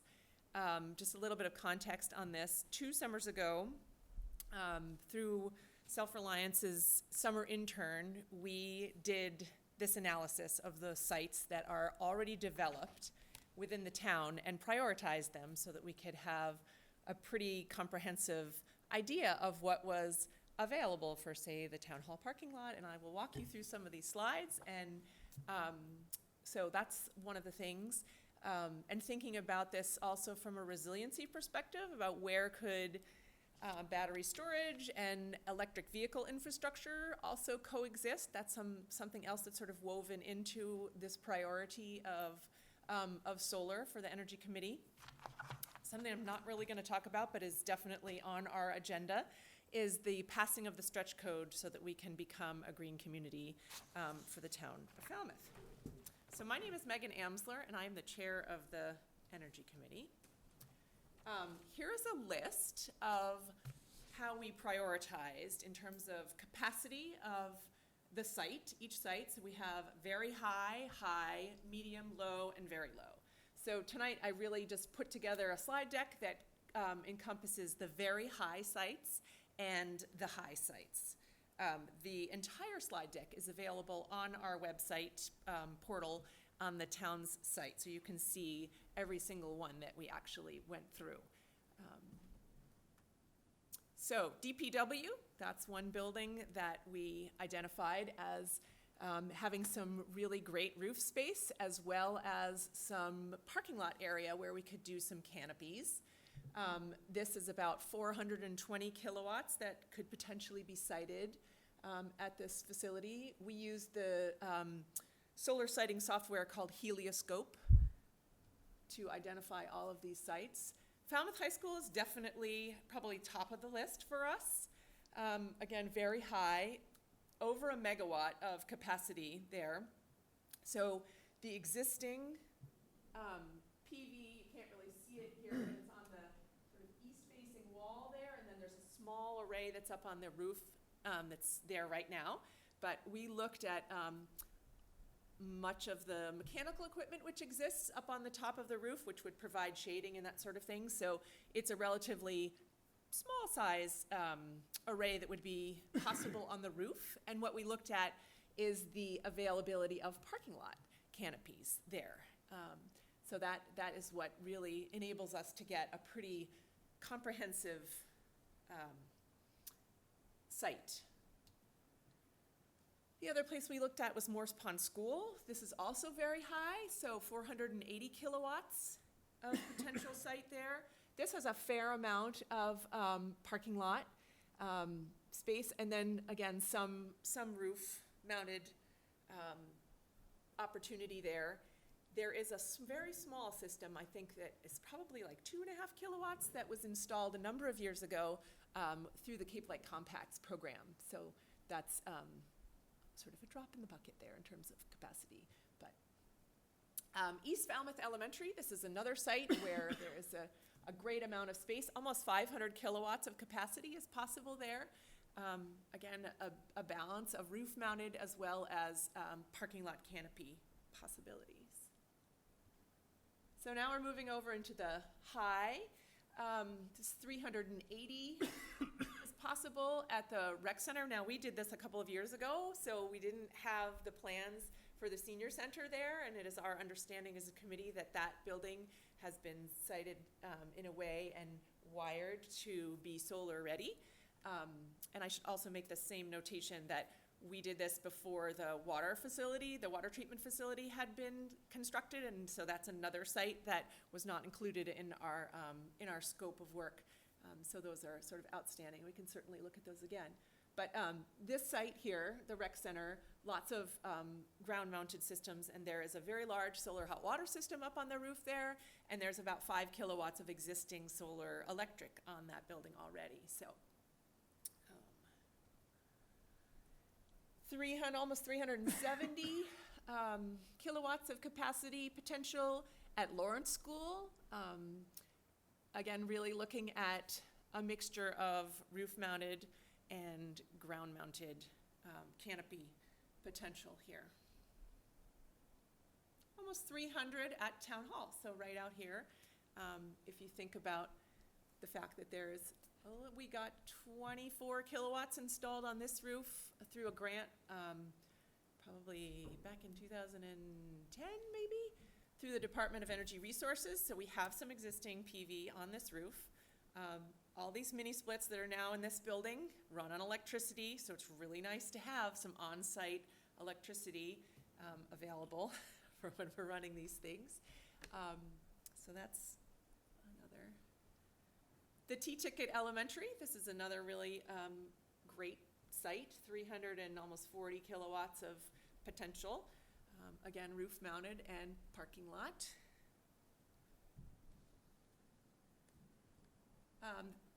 Chamber of Commerce or Peg Noonan, that whole parking area, so it goes back behind Eastman's and then over by the library there. So that's over 350 kilowatts of potential capacity. That's all ground mounted. And here's just some examples of interesting ways to marry the technology back to the sense of place and what that looks like. There's lots of different options.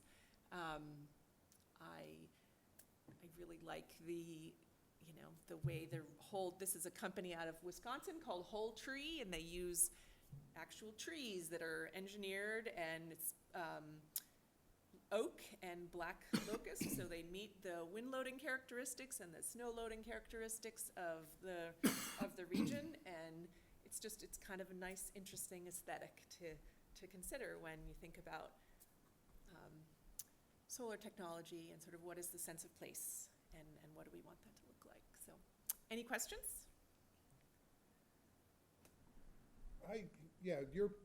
One of the things that you planned, you're proposing to put these in front of buildings. I really don't have any problem over parking lots behind buildings, but when you're going to be putting them in front of all the buildings. And I also would like to ask you a question. I think Rosemary said in the past that the planning board doesn't have any right to regulate solar at all, and that was taken at town meeting, and we voted, and that was said, and we were unable to, and before we tried to get the town council to say anything about it, the question was called, and so it went on, that people have the appearance that we don't have any right to do it. And then the very next bylaw, we passed 170-foot setbacks to solar things, and no one complained about that. So I think we have some issues to resolve. Sure. On what our role is here and whether we can do it or not. I know that, I think, Rosemary, you're an attorney, correct? No, was there another Rosemary then? Somebody got up from your committee and said at the town meeting that we are it's forbidden from regulating solar, that the planning board can't have nothing to say about it. And then the very next article, we passed 170-foot setbacks on a solar thing. It was like somebody wasn't telling the truth. Well, I'm not here to speak about that. I was merely asked to speak about the work that we have done and the sites that we have identified. I'm not talking about setbacks or any of that. This is merely looking at, excuse me, could you please let me finish? Yeah. What is the possibility, what is the potential for the resource? That is all we're looking at, okay? And I'm not a town meeting member, so I cannot address any of your comments at all. I was not there. I don't have anything to say about that. This is the reason I'm here is to solely show you what we evaluated. That's it. What's the potential on pre-developed sites where we are not cutting down trees? That is what we looked at. But you are putting them in front of buildings. We are looking at existing open parking lot space. Charlotte? That's it. You all set? Yeah. Okay. I can't make use of that information very much. I think this is really interesting, and I've taken this down to see how much we can get out of each, but what does that mean? One something, I didn't write that, 1 megawatt? Yes. And then the rest are in kilowatts? How many houses can you supply electricity for at Morse Pond School with 480 kilowatts? That's a really good question. How should I hear that? And so what I have done, I really wanted to pare this down for you guys, just in essence of, being respectful of time, is to give you the snapshot of what our high priorities and our very high priorities were for sites, that's all. So if we go back to the first slide here, we looked at things, the library and some other things that had very small possibilities, like the access, the way the roof is facing, all that sort of thing. The potential for solar development is relatively small on some of these things.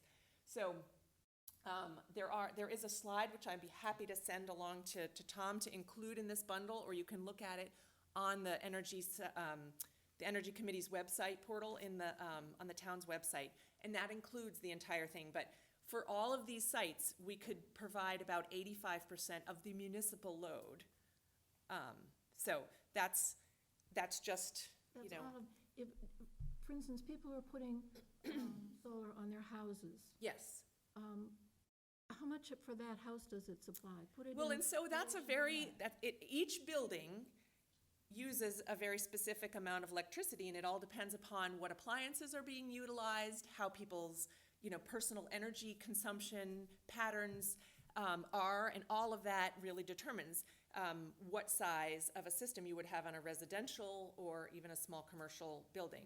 Now, we know what the energy consumption is of all of our municipal buildings because of the fact that we have the energy software that has been downloading that information, and we've done energy baselines and then updated those every couple of 5 years. So we have a very good sense of where each building's consumption has gone, and I'm really curious to see. The natural gas consumption in this building is going to go down dramatically, but the electricity consumption, because we've made the switch over to electrically powered mini splits, that's going to shift. So our electricity consumption in this building will go up, gas will go down.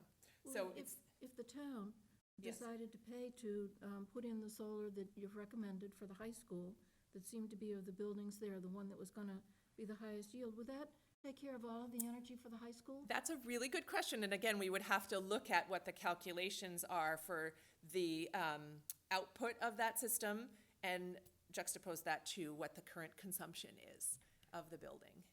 We didn't get into the weeds on that. Thank you. Sure. So, in my prior life, when we went to solar for our municipal offices as well as our schools, we did it in conjunction with, at the end of the day, not only does every light go out, but every computer gets pulled.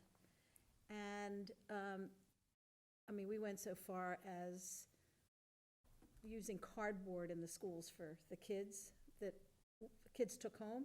It wasn't a cardboard, it was like a bamboo, and then the kids brought it back. And, I think it isn't just the solar. We have solar in our house, and it took us, so we've been in Falmouth almost 4 years. We did it the 2nd August we were here, so this is our 3rd August. We have no electric bill. And we did find that last year, which was so hot, that we did have an electric bill, but it was because we hadn't had enough storage, and that's what happened. So in the first year, you may not have a huge savings, and you may still have bills. But now we have no bills, and the air conditioning has been going, when it's hot. And I personally don't understand why every human doesn't want to have solar panels so that they offset. And then you get the SREX payments. We get between $500 and $700 a quarter. Not anymore. I'm sorry? SRECs are gone. No, they're not. For existing users, they still are in place.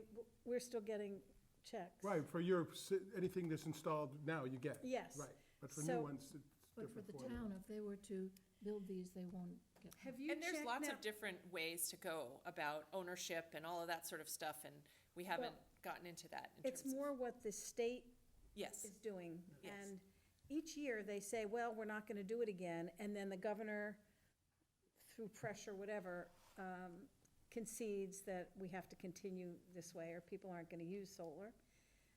But the schools and the municipal offices, it has to be hand in hand. You can't just, as far as I'm concerned, you don't just stick up solar. But you have to really work at making sure, because people don't realize that if something's plugged in, it's generating energy. And until you unplug it, right, keeps on consuming. Right. Yeah. so, I think it has to be hand in hand. And the kids in the schools, I think, get so excited, because they certainly have a concept of this. Absolutely. And it's exciting for the schools, and I would love to see Falmouth become a green community Excellent. and adopt the stretch code. Super, thank you. Jim? When you took a look at these, did you calculate any lot coverage ratios? Or you consider things the structure, or you're saying they don't count? All we looked at was the available solar resource at these sites. I just think we have to be careful about getting 100% lot coverage. I disagree with our building inspector when he calls these things not structure. Okay, I just think they are. The ones that went in Kenyans are in 5,000 pounds of concrete and 20,000 pounds of steel, and they're saying he's not a structure. And the opinion was that they can put him anywhere they want, cover the whole lot. I think we've got to be careful about that. I think they are structures. If they can comport to lot coverage ratios, I'm fine with them. I don't have any problem at all. But if we're start saying these things could go unregulated, put everywhere and cover every bit of the lot just because it's already there. Just think how Davis Straits would look, the plans we have for the town, if all the things we're talking about get these parking lots that we want to redevelop with housing, have solar things in and have 100% lot coverage. I think they have the right to do up to the lot coverage that's allowed, and we should encourage it. And maybe even have a greater amount for solar. But to have it totally unregulated, I'm really worried about, especially when they're putting in front of the new senior center that's been all designed, and now you just cover it up, I don't think you can. But they did. No, The this plan is, showed it. this is conceptual, Jim. Okay? But the concept, the important thing for me is lot coverage ratios. And if they're going to, Understand. and also design review. We understand, I think. And we are not forbidden to do that kind of thing within reason. Well, we were told we were. I know, I was told by several people in this room. state laws. This whole board supported the change that would have, the change to insert the word structure so that they would be Right. covered, and we didn't get the vote that Right. time. I believe we didn't get the vote, not because of the merit, but because it was not well understood by the people who were Right. making the vote, for a number of reasons, so that we could reasonably come back again and plan to make a better argument and see if we could get the vote that we think would allow us to have the town keep its character and get as much solar as possible, because we definitely want to do that. And the things that have been presented here, putting it on all these school parking lots, I bet the teachers would be delighted. Picture a snowy day. But there are a lot of good ideas here, and we shouldn't let our annoyance with what happened at that town meeting cover up the work that's been done here and presented to us. Thank you. It's really good, and it'd be really nice to move forward and get some dollar signs to see, well, gee, if the town wanted to consider doing this, what would they have to budget in order to do it, and what would be the steps in doing that? Right. Absolutely. Any other questions? Yeah, I just have a quick question. Have you reached out to anyone at the state to see what is being reimbursed if, we got a huge credit, like $7,500 or something from either the feds or the state? So the fact that the municipality is a non-taxable entity, Right. the ownership models are definitely things that need to be explored so that those tax credits are not necessarily left on the table. Like I said, we wrote a grant to have the system installed here that was supplied through the Department of Energy Resources, so that was paid for. There was no contribution that was required or anything from the town. So if we were to look at exploring some of these other sites, we would definitely want to explore what are the ownership models, what is the price per, if we did a power purchase agreement with some other entity, what would that look like? What is an ownership model that's most beneficial to the taxpayers? And I have one other question. Have you looked at all the lighting in the municipal buildings and the schools to see? So I haven't personally, however, No, I didn't we mean you, have, Megan. the municipality has gone through an energy services contract, and that has been ongoing for a number of years, and those upgrades have been ongoing. So we definitely need to do our energy, sort of check in on our energy benchmark and see if things have come down. Hopefully they have, but again, we have to account for fuel switching and that sort of thing, that those types of things that might drop our natural gas and up our electricity consumption as we look at making this transition. And it would definitely help if we were a green community. Yes, absolutely. Those are absolutely dollars that can be utilized for energy projects. So, yeah. Great, thank you so much. Thank you. Thank you for your presentation, Megan. Could I just add one thing? course. We were talking earlier about our regulations for the subdivisions, and in connection with taking a look at that, I looked at ADM, the state law, to see, where did all this come from? And they have inserted a section on solar energy in that. Did you see that? I'll read it to you. It's in what had been their purpose for a long time, they've added, as all the reasons why you're putting this in, they've added, such powers may also be exercised, this is for regulating, with due regard for the policy of the Commonwealth to encourage the use of solar energy and protect the access to direct sunlight of solar energy systems in planning subdivisions. It's definitely becoming more of a resiliency and public health issue in terms of providing that kind of shading from cars being overheated and thinking about battery storage that people have in their homes as it relates to, and even buildings like this, municipal buildings, the high school in particular, right? That's a regional shelter. We have a big diesel generator out there, but well, you know, depending on if we had a Hurricane Sandy type storm and the gas stations, you can't pump fuel there, you know, and people can charge up with electricity, you know, electric cars and get electricity from the solar panels. Suddenly, when you think about it from an emergency management and a resiliency perspective, it changes things, so. Well, I also see it from, when you're doing the canopies. Asphalt provides an incredible amount of heat It sure to does. our earth. And shading the asphalt, I think, is a valuable thing to do.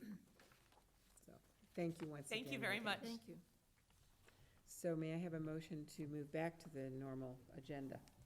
Well, before you do it, Madam Yes. Chair, may I make any comment on? Yes, you may. Oh, thank you. I didn't think you were going to, so. Oh, well, I didn't think it was either.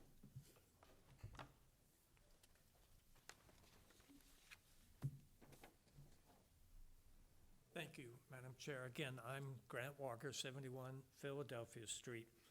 And I know there's been, at least I believe there has been some misunderstanding of what the Energy Committee's input was and what the Planning Board's input was to various articles in the town meeting that's been referred to. I would just like to say that there were a lot of people that spoke at the town meeting on the Planning Board articles. Not all of them were members of the Energy Committee. And as Ms. Ambler has said, I'm not a member of the Energy Committee, but I go to all their meetings and I try to submit ideas to them and support their ideas. So I was involved with them at that time of that meeting, and I have been involved with them since. And I think it would be helpful if, rather than thinking that anyone has declared that the planning board has no legal right to regulate solar, to understand that what people, I believe anyway, were saying and were concerned about was the possibility that solar might be regulated in an unreasonable way, which, of course, the planning board would not do, doesn't have any interest in doing. And that was what people were referring to in the law, that it can't be unreasonably regulated. And then, of course, there will be differences of opinion as to what is unreasonable and what is reasonable. But I think it's important for everybody on the board and for everybody in the public, as well as everybody on the Energy Committee, to realize nobody on the Energy Committee, in my understanding, has ever said the planning board has no legal right to regulate. Thank you. I think you should go back and look at the tapes, both of the meeting that was had here with Energy Committee and what was said at town meeting. Okay, we've got to move on. I know, but I have a different recollection. I know you do. Right. May I have that motion to move back to the normal, the regular I agenda? move we move back to the regular agenda. So, a second. All in favor? Aye. Okay, so then we have the applicant as being 797 Main Street LLC, site plan review application to construct a mixed-use structure with a 2,700 square foot plus or minus restaurant on the first floor and 3 residential units above located at 797 Main Street, CEG PC. And Tom, I believe you have comments. If I may, Madam Chair. So we have had a number of discussions with the applicant on the reciprocal agreement for parking spaces and for access at 797 Main Street. The language wasn't particularly clear. We had a conference call about that, and during that conference call, we discovered a couple of other things, including the fact that there's actually only 9 unencumbered spaces on Cycle Ave as opposed to the 12 that they originally had envisioned. So with that in mind, in meeting with the applicants and discussing with them, I suggested that if they don't have the requisite number of spaces, then they need to look at amending their plan. So what we received today was revised plans for 797 Main Street. In these revised plans, Just cut back the tables.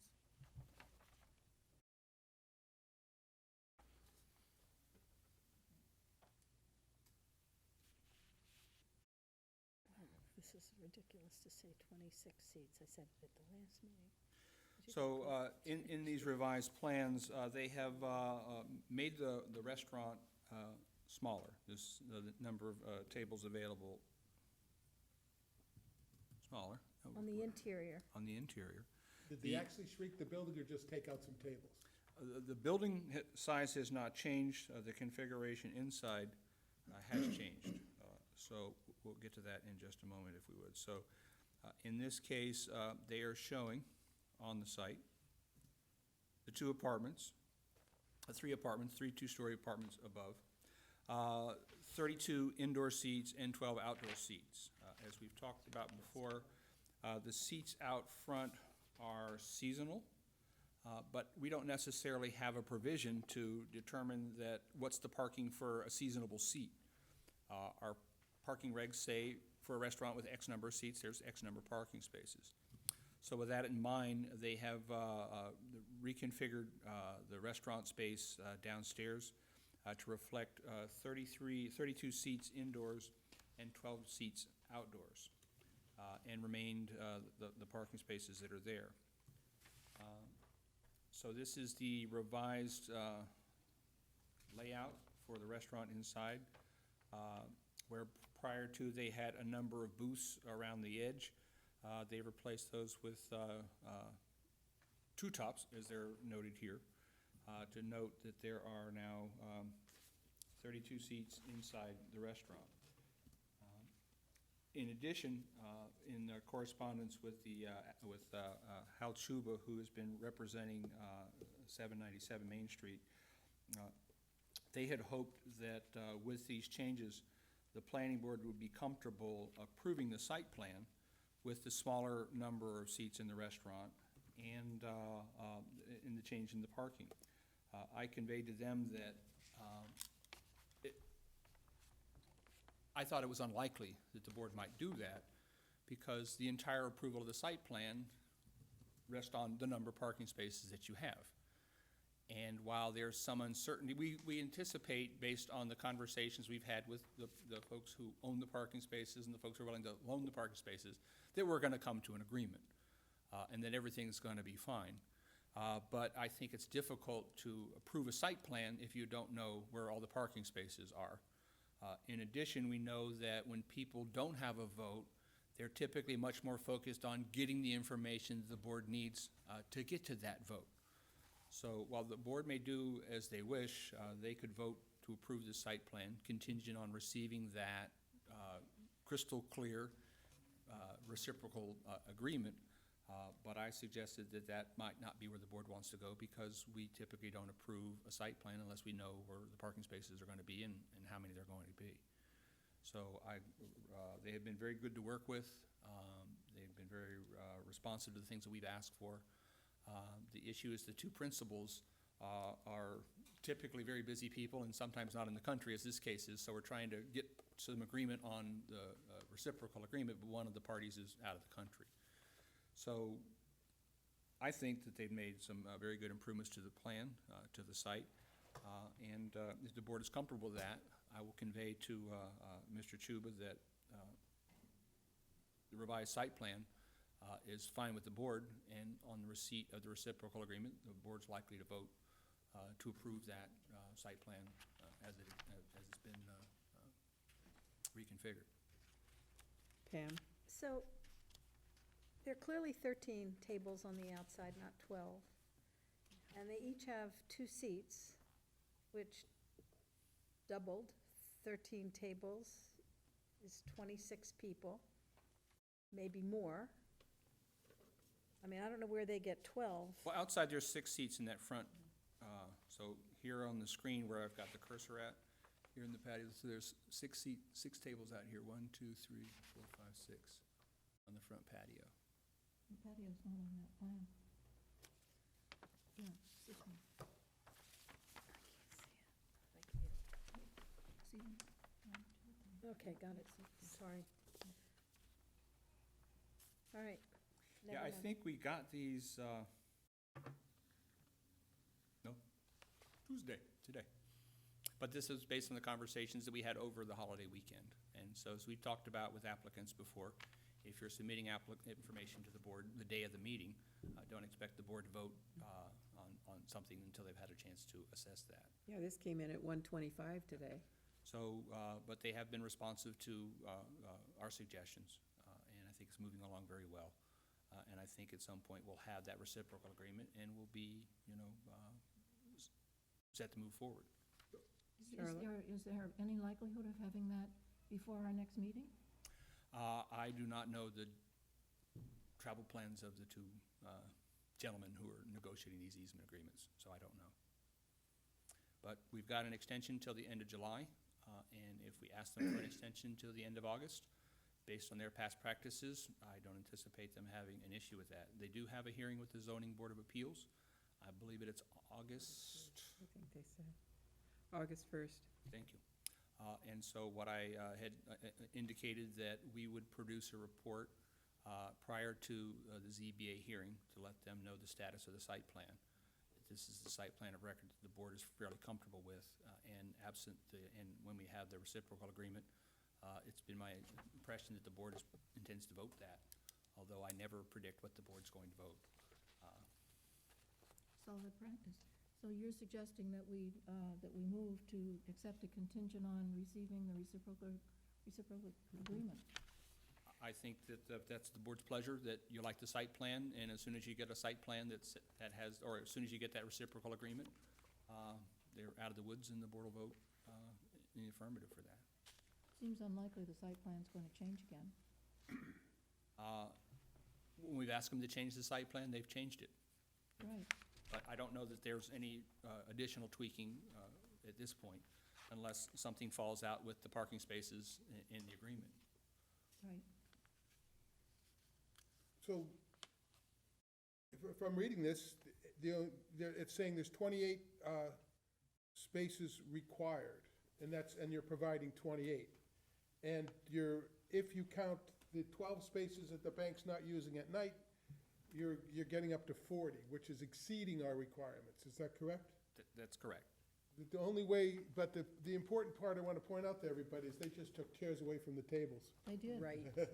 They didn't You're change. not gonna have just 2 tops in You know, there. the chairs can come and go. Right. That's my concern. And they're I mean, also not counting the bar seating area, and that's 6 more. No, actually, those are. I think when I looked at the numbers,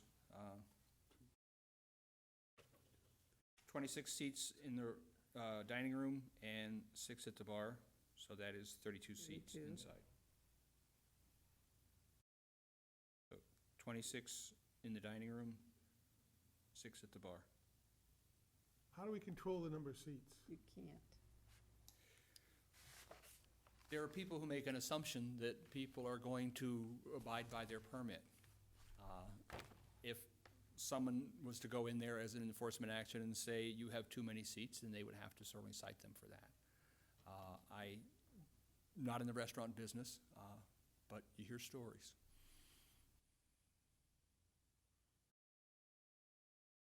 We know that in the changes that might come about for a more congested area downtown with higher density, that chances are we're going to try to minimize the parking requirements because it's led to so much asphalt that is unoccupied for a great deal of every day. So that's sort of in our future. I agree. I'm just, the only thing that they met it by taking out chairs. That's the point. They did, Exactly. they did. This is a pencil operation. Well, chairs and tables. They took some of the longer tables out and put shorter Made them tables shorter, in. yeah. But Right, but on the other hand, they're building in great hopes of full capacity every night, which would really not be the experience of most restaurants in town all year long. So, Didn't he say something about there would be takeout as well from here? I don't know that they have a tenant, but I think, I'm sure, and I don't go to lots of schwanky places where they go, no monsieur, there's no takeout. I don't know if they actually say that, but most of the places I've been, you can get something to go. So I don't know what the designs are. I don't believe they have a tenant identified for the restaurant. He indicated originally they don't. I think the design of the building is going to be an improvement where they're putting it. A big improvement. It's going to be a building massed in such a way that it begins to balance the Marks House diagonally across the street. Will fill the area better. There's no chance there on that property of squeezing in a pile more parking spaces. They're doing the best they can. All we really need to do is make sure they can't change the seating. And you know that they also now, this building will now be subject to the flow-neutral bylaw, and they're gonna have to do a computation to connect to the sewer. And that'll cap the number of seats that they have. You can't put a new restaurant in this town anymore. I've had to do the last 4 of them. That we have now, the flow-neutral bylaw, you have to go to the Board of Health to do the calculation, and then the selectmen give you the permit to whether you can connect to the sewer or not.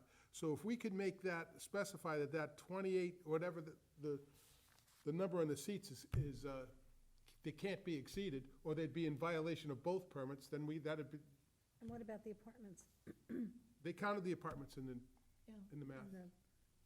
The- That was in the 48, I saw it, it's on the front page. Yeah, there are 6 parking spaces reserved Oh, yeah, I saw it. specifically for the Right residents here. at the back of the property. Yep. You got 22 and 6 is 28, Yes, and the requirement is 28, and they say they're providing 40. that's with the bank. Yeah, after hours, yeah, they grab the bank space after hours, which is exactly what we encourage them to do. Right. We do. I Absolutely. just think the dilemma is here, you know, they could turn this into a nightclub and have entertainment and have 50 more people there without tables.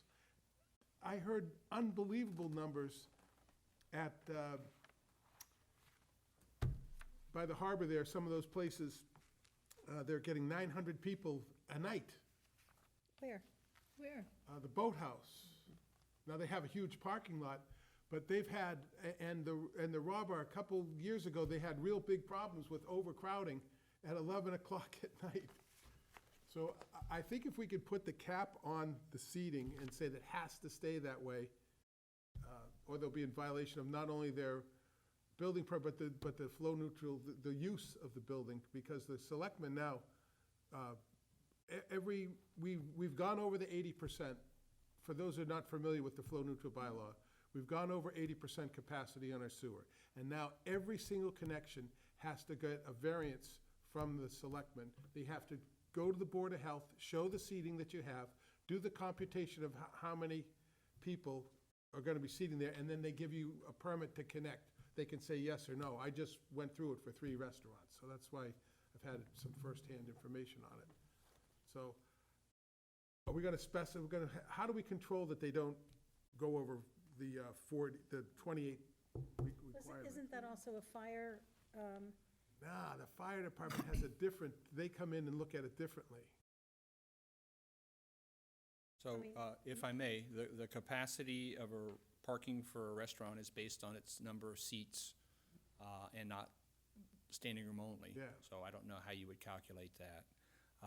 Our site plan will be specifically to this, that says you get this many seats indoors, you get this many seats outdoors. In addition, they'll be going to the Zoning Board of Appeals for the special permit for the use and for expanding the non-conforming lot. And I would venture to say that the zoning board of appeals would likely look at putting conditions on their special permit regarding hours of operation potentially and things to that effect. But we don't need to add them as conditions because they're going to be part of the permit. That's what's been proposed to us, and in approving it, we're approving it at those numbers. We're Right. approving. So a motion here would be contingent only on regarding getting the easement information. Yes, you're to approve a site plan for 797 for 44 seats, for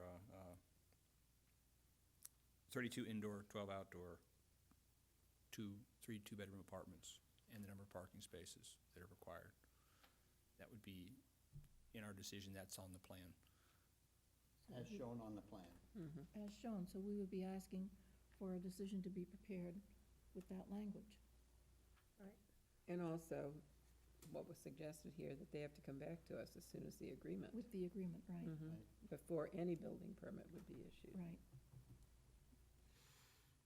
They might not even know that they have to get another permit from the selectmen. I'm not sure that they even know that. They might not, but Jim's concern is already addressed by the language that's standard. Yes, I believe in the correspondence we've had back and forth, they did receive the memo from Amy Lowell Okay. noting the necessity for sewage tie-ins and the flow neutral bylaw as well.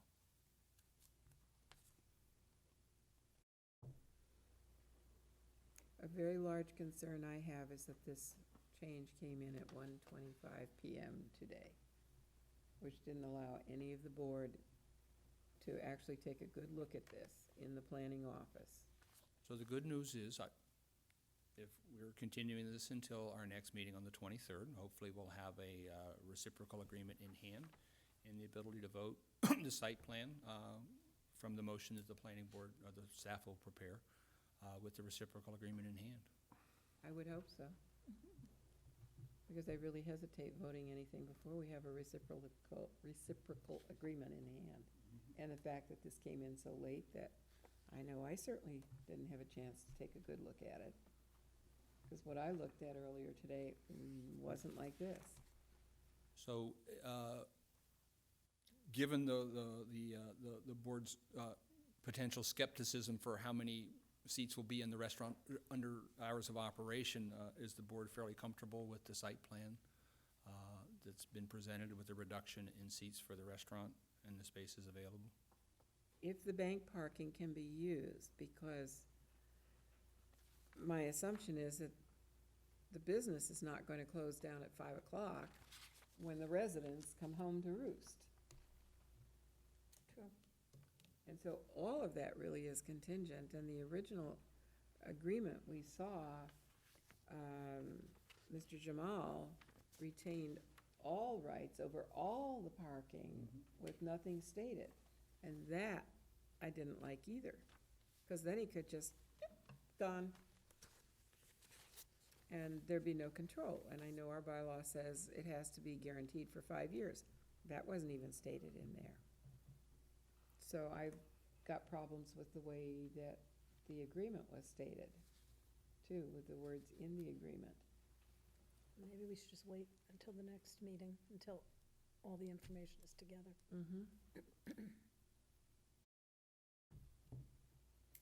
I think so, but is that the will of the board? Well, we're not gonna vote it anyway without the agreements, so, Well, he's hoping we will. oh, no. That's what he says in the letter, so. So I will be happy to report back, if that's the board's preference, that we're comfortable with the site plan and on the receipt of the reciprocal agreements as reviewed and approved by town council, that they're likely to get an affirmative vote on the site plan. Site plan and the building plan, they did a really nice job here, so. Is there a way that we can cap the capacity occupancy permit for the building? Under site plan, I don't think so, Jim. I think that's under the special permit. Isn't it capped by what they propose? Don't they have to go by what they say? Well, Otherwise, what's the point? a lot of times you go in any commercial site, and in the back wall, there's a number. This is the capacity that's allowed here. It's done by an architect, it's approved by the town, And Right. just as long as that number is the same as what we're seeing here, that's our control. Because the fire department goes in and said, your capacity's this, and you're locked in. Casting doubt on something I thought was a sure thing. I thought that what they propose, that we base our approval on, that's what it is. Well, what's the occupancy for this building, Well, for I this just, room? remind me to put this back, because I don't want trouble with the Commonwealth. The Selectmen's Meeting Room has an occupancy for tables and chairs of 118 people, for chairs only 128. In this room, This is the room we're in. Room we're in. 128? Yeah, and that's my 128 point. chairs only, 118 occupants, and that is the Town of Commonwealth's Certificate of Inspection under 780 CMR Section 12, Certificate of Inspection issued by the Commonwealth and signed by Rod Palmer, Building Inspector. That's my point. What's the number gonna be? Right. Exactly. Thank you. I mean, it happens to us all the time. This room gets overcrowded, the meeting gets shut down because Right. we don't have the, many places especially in the summertime, the fire department goes in and closes them down because they have Too many people. too many people. Yep. And they go to, I just wanna make sure that our number becomes the control number, and then I'm all set. I agree. I don't know how we do that, though. But I think that's the ZBA that, Yeah, we're not issuing a special permit Right. here, Jim. We don't have that. We can have our say, but No, but we are making a decision on parking requirements. I understand.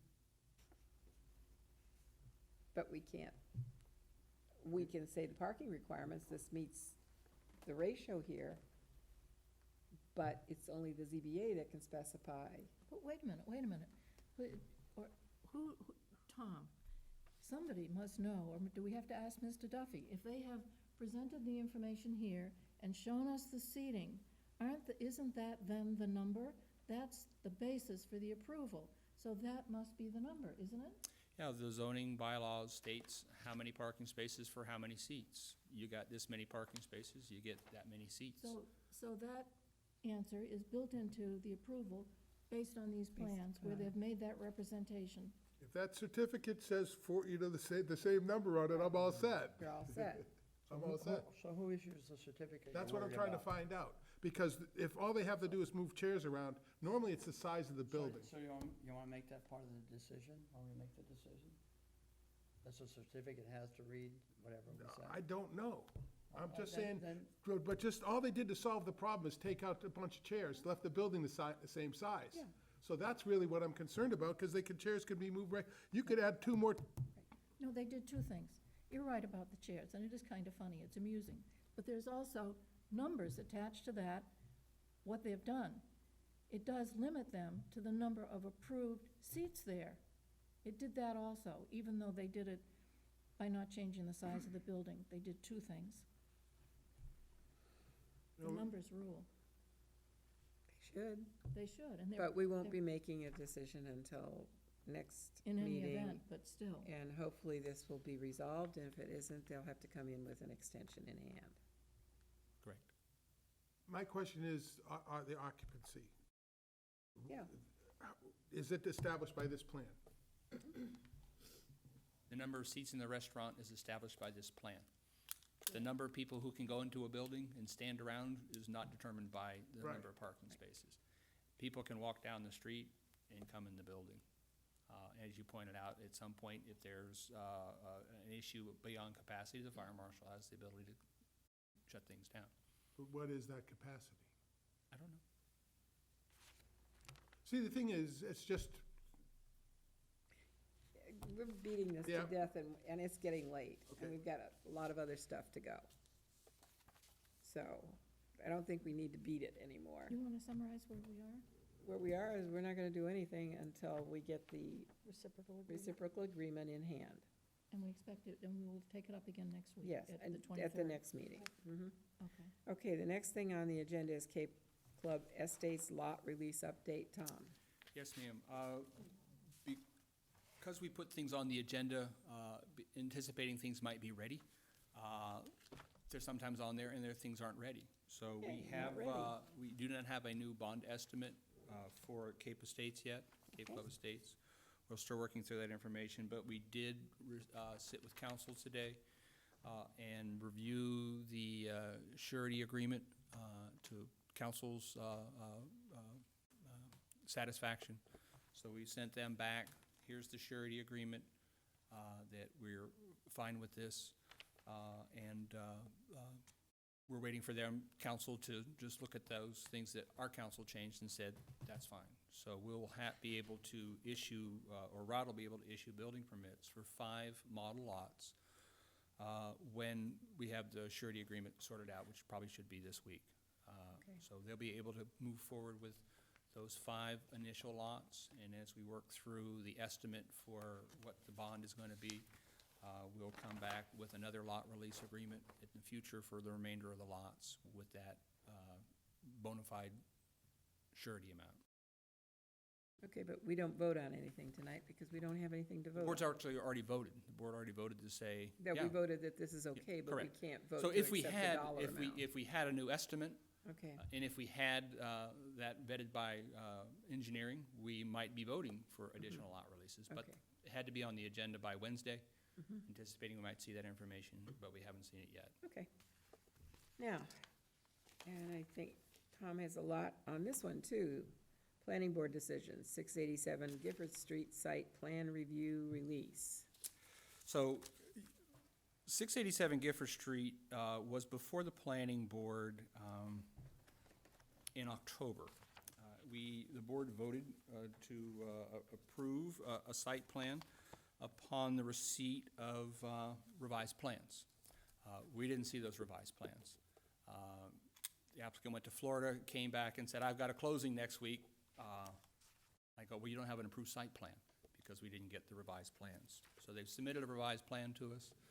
Engineering is looking at it.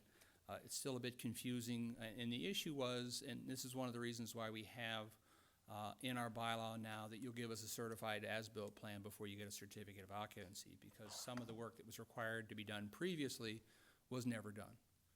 So we've got a plan that shows some of the work that was supposed to be done and some of the work that's not supposed to be done. So the plan is still a bit confusing. So we're working with engineering, we're meeting with the applicant out on the site, I think Wednesday morning, is that tomorrow? Or Thursday morning, with the applicant. So we should be working through those issues and have Gifford Street and Mr. Rogers back before the board in 2 weeks with a revised site plan that has all the things we'd asked for before. But we're just still working through the particulars of that. Okay, So we're at. okay. Planning Board discussion, September joint meeting with the Board of Selectmen. We're looking for any topics that the board would like to potentially have on that joint meeting agenda. And obviously, it's in September, so we're doing a little bit of brainstorming now. We don't have to make huge decision tonight, but what would people like to see on this joint meeting agenda? Any thoughts? I think we should update them on the recodification project, I think so. right? And I think that we might want to tell them about the new regulations that we will have passed by then for design review.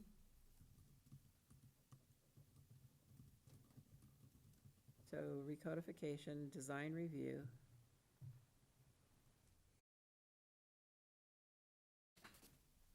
Affordable housing. Affordable housing, And I would venture to say this is probably not the only opportunity to right. have this discussion, so essentially brainstorming, so. That's what I meant, it's brainstorming. I It's thought not- that's what you meant. Yeah, it is. So, anybody else have anything else to add to this list? It's not necessarily that the 3 that are mentioned will be on it. I think we need to have a discussion on density for housing. Housing density, Housing density with them. okay? We are, the Cape Cod Commission and everything's saying the solution is to be in the 20s, or 20 units, 24 units per acre, Apartment houses, apartment essentially. houses.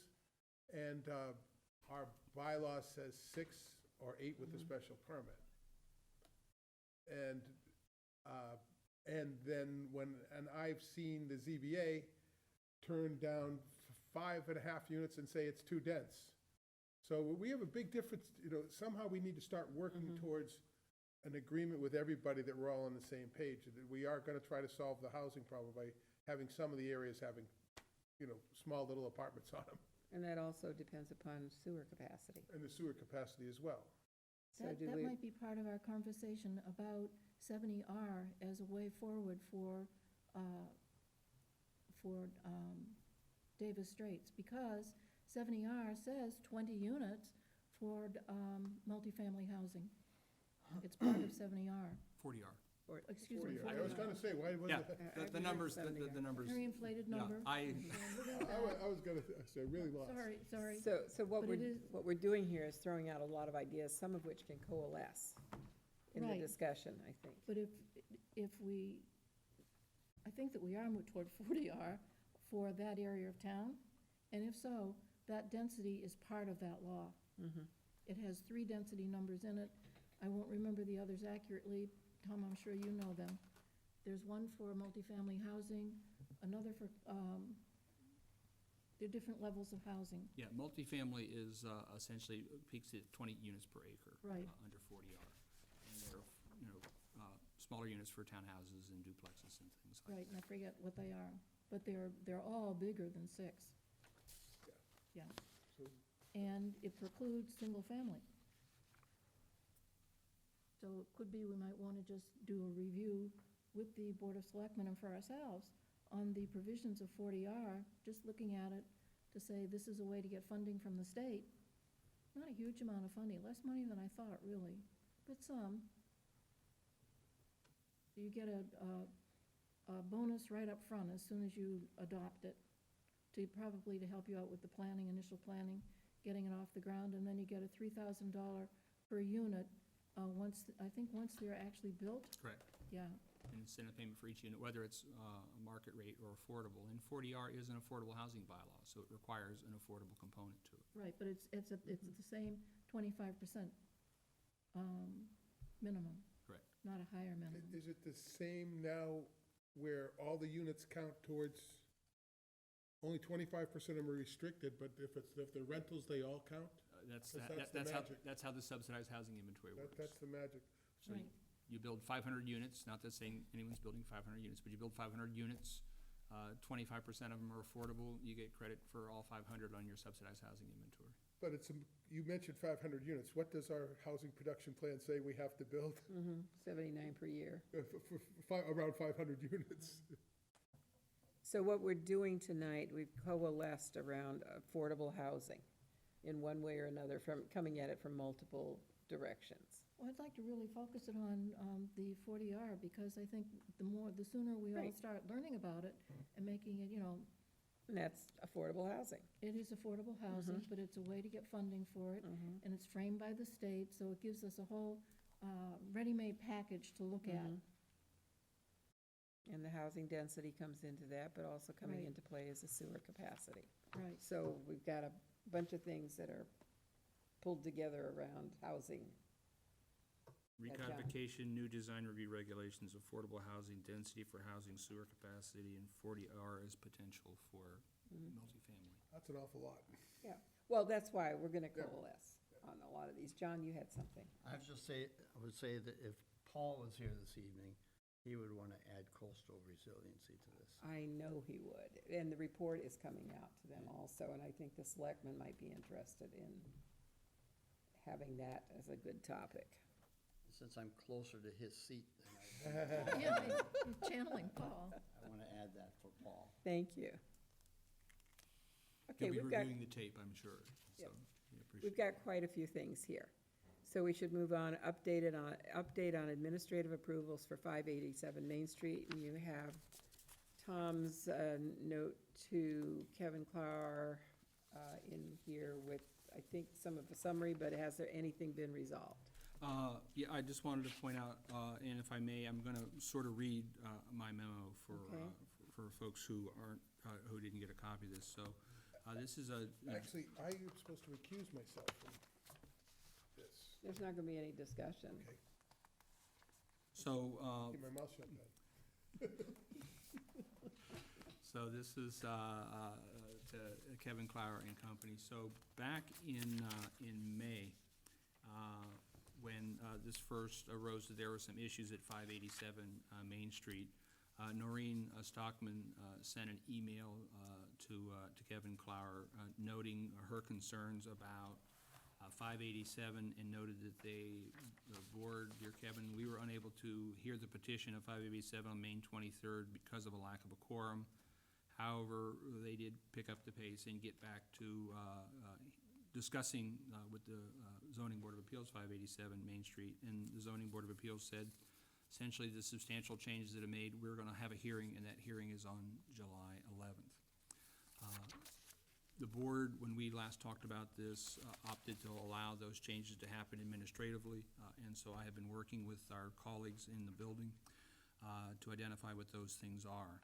So at a staff level meeting on June 26th, requested by the town planner, Noreen Stockman, Rod Palmer, Scott Schluter, and Michaela Shoemaker and I reviewed plan changes for 587 Main Street. The red line plan that they provided was a bit confusing, so we noted that the plan should be everything that's currently built drawn in red over the approved site plan in the original grayscale, so we know what the difference was between what was approved and what was actually built. They will need, the principal concerns on the site are ADA access from the parking lot into the building, stormwater management, and landscaping. So they will need to provide a current as-built plan that updates the lot coverage calculations to include the rear parking lot. There's also some cues about whether the sheds that are on the site or off the site are actually being removed or staying due to lot coverage concerns. And there should be a final as-built plan prepared after all the work approved's been done. There is an open driveway permit for curbing, sidewalk, and installation of a grass strip along Nye Road and Main Street. The required curb work is not allowed on Main Street after Labor Day. So we will be asking that they provide a surety in the amount of $25,000 to provide that the town, provided to the town to ensure the work required under the driveway permit is completed. The full amount of surety will return when the work is completed to the satisfaction of the Falmouth Department of Public Works. Driveway work must be completed no later than November 1, 2019. Due to the raised nature of the building, because a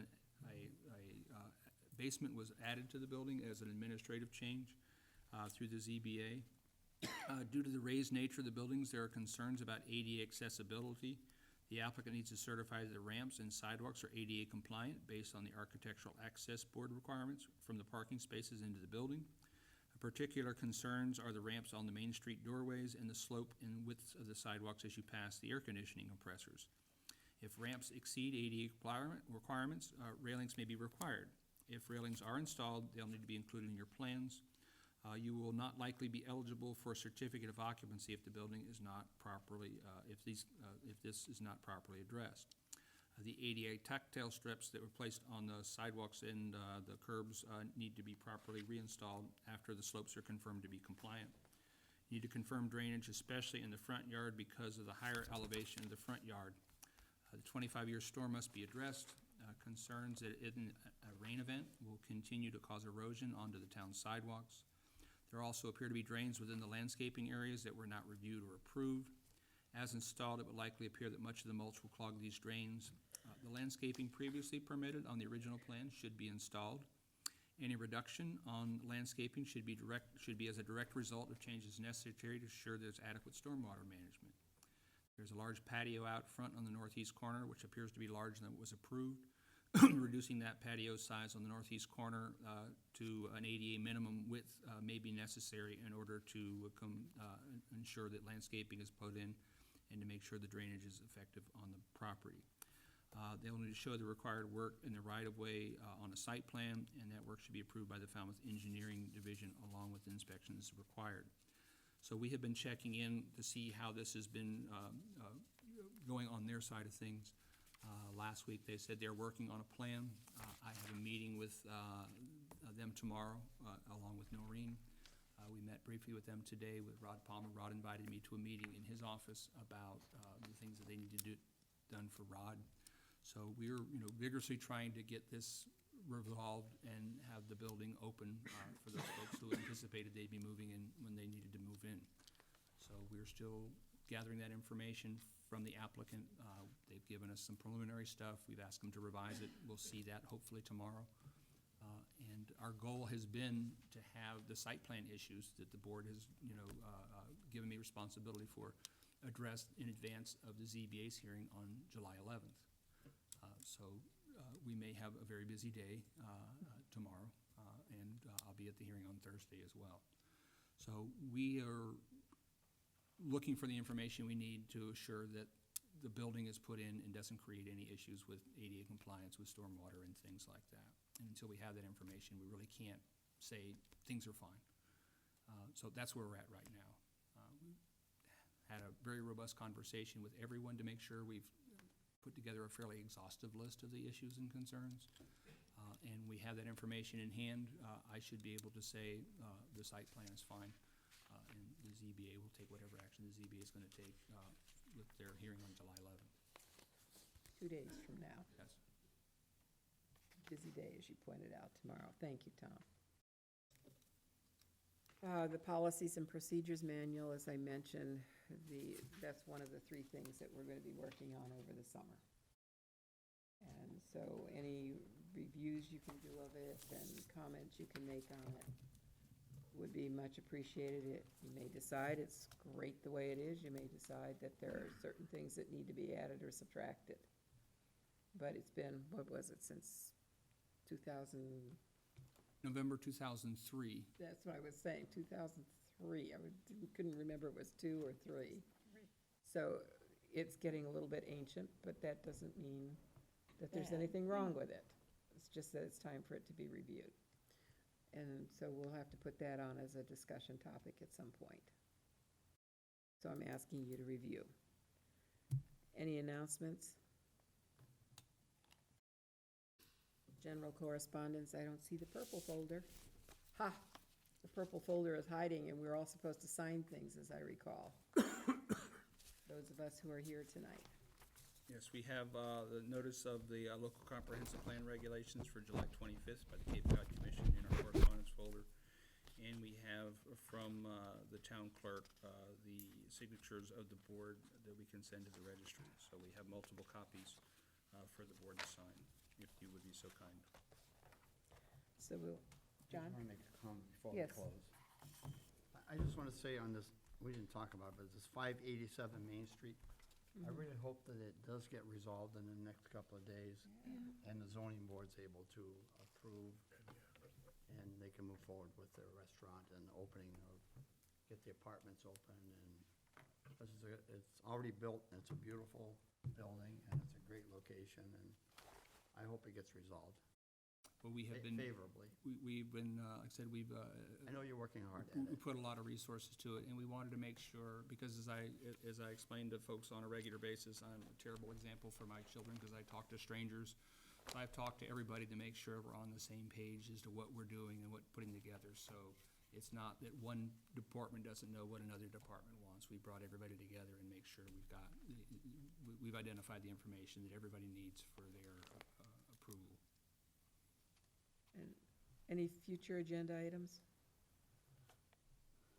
I think we've got quite a few that are We filled it up floating already. forward, yeah. Right. Okay. Next meeting is July 23rd.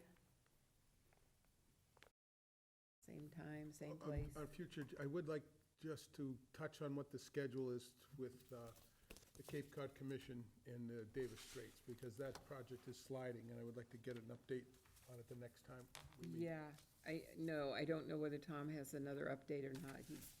When we last talked, I conveyed to the commission the board's concerns, and they said that they will be giving us a revised scenario, met with Chloe and Heather, and they will revise the time frame and get that information back to the board. One of the other things along that way, which is a very good segue, is that one of the other things, we have a DLTA grant in, that the commission is doing this for us, and one of the other things on the DLTA grant was this open counter. This is this web portal that you can go and click on a map, or you can go to the web portal and say, I want to open a restaurant. And it'll tell you what the zoning is, it'll tell you where all the places are that are zoned for restaurants. So it's an excellent tool for people to figure out what's going on. That application is sort of tied to our recodified zoning bylaw. Trying to take our current zoning bylaw and pour it into the portal and then rearranging all the parts after the fact isn't going to work.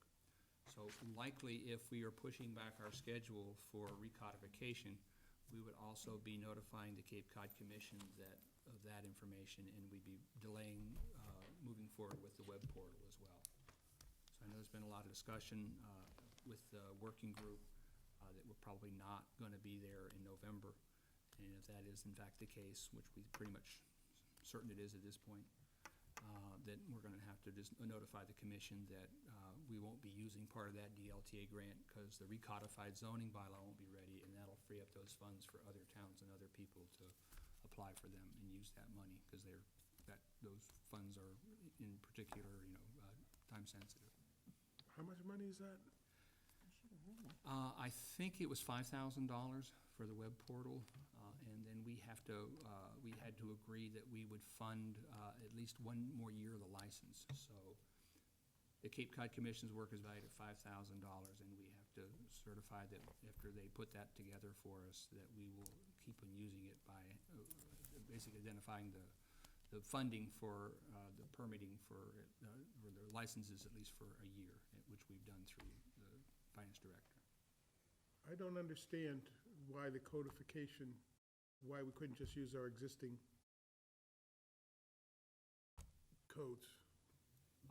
Well, when the folks who do the software and put these things in, they're basically taking your code and linking it to the development. We likely could, but when we recodified our zoning bylaw, we would be incurring whatever expense it is to turn all that back around, plus the time for the developers and things like that. Based on the conversations we've had with the folks at the commission, they've recommended that, you don't want to try to link your zoning bylaw to this twice, particularly if if you're making an amendment that let's say we're making an amendment to regulate solar reasonably, that's a modest change to the bylaw, which is easy enough to incorporate. But if you take all those moving parts and rearrange them within the portal, it's just the expense and the time is just hard to justify. Jim, you haven't seen the sorts of changes that are coming about from the recodification. It is really a reorganization of our bylaws to make it easier to use. I'm not so worried it's only $5,000. Right. I was worried it was a lot bigger than that. I don't think we're missing out. We can't do it. Can't do it any faster, so it's. No, not- we can't. I just was concerned. I'm not concerned on a No, $5,000 we don't have enough number. time to bring it to fall town meeting. We wouldn't be able to even bring it to the public for any kind of comment by the time it's So done. if we want to use this portal thing, we're going to be paying that $5,000 ourselves, unless there's another funding round, right? There will be another funding. Yeah, Okay, so, I'm okay with it. okay. Fire away. Adjourned.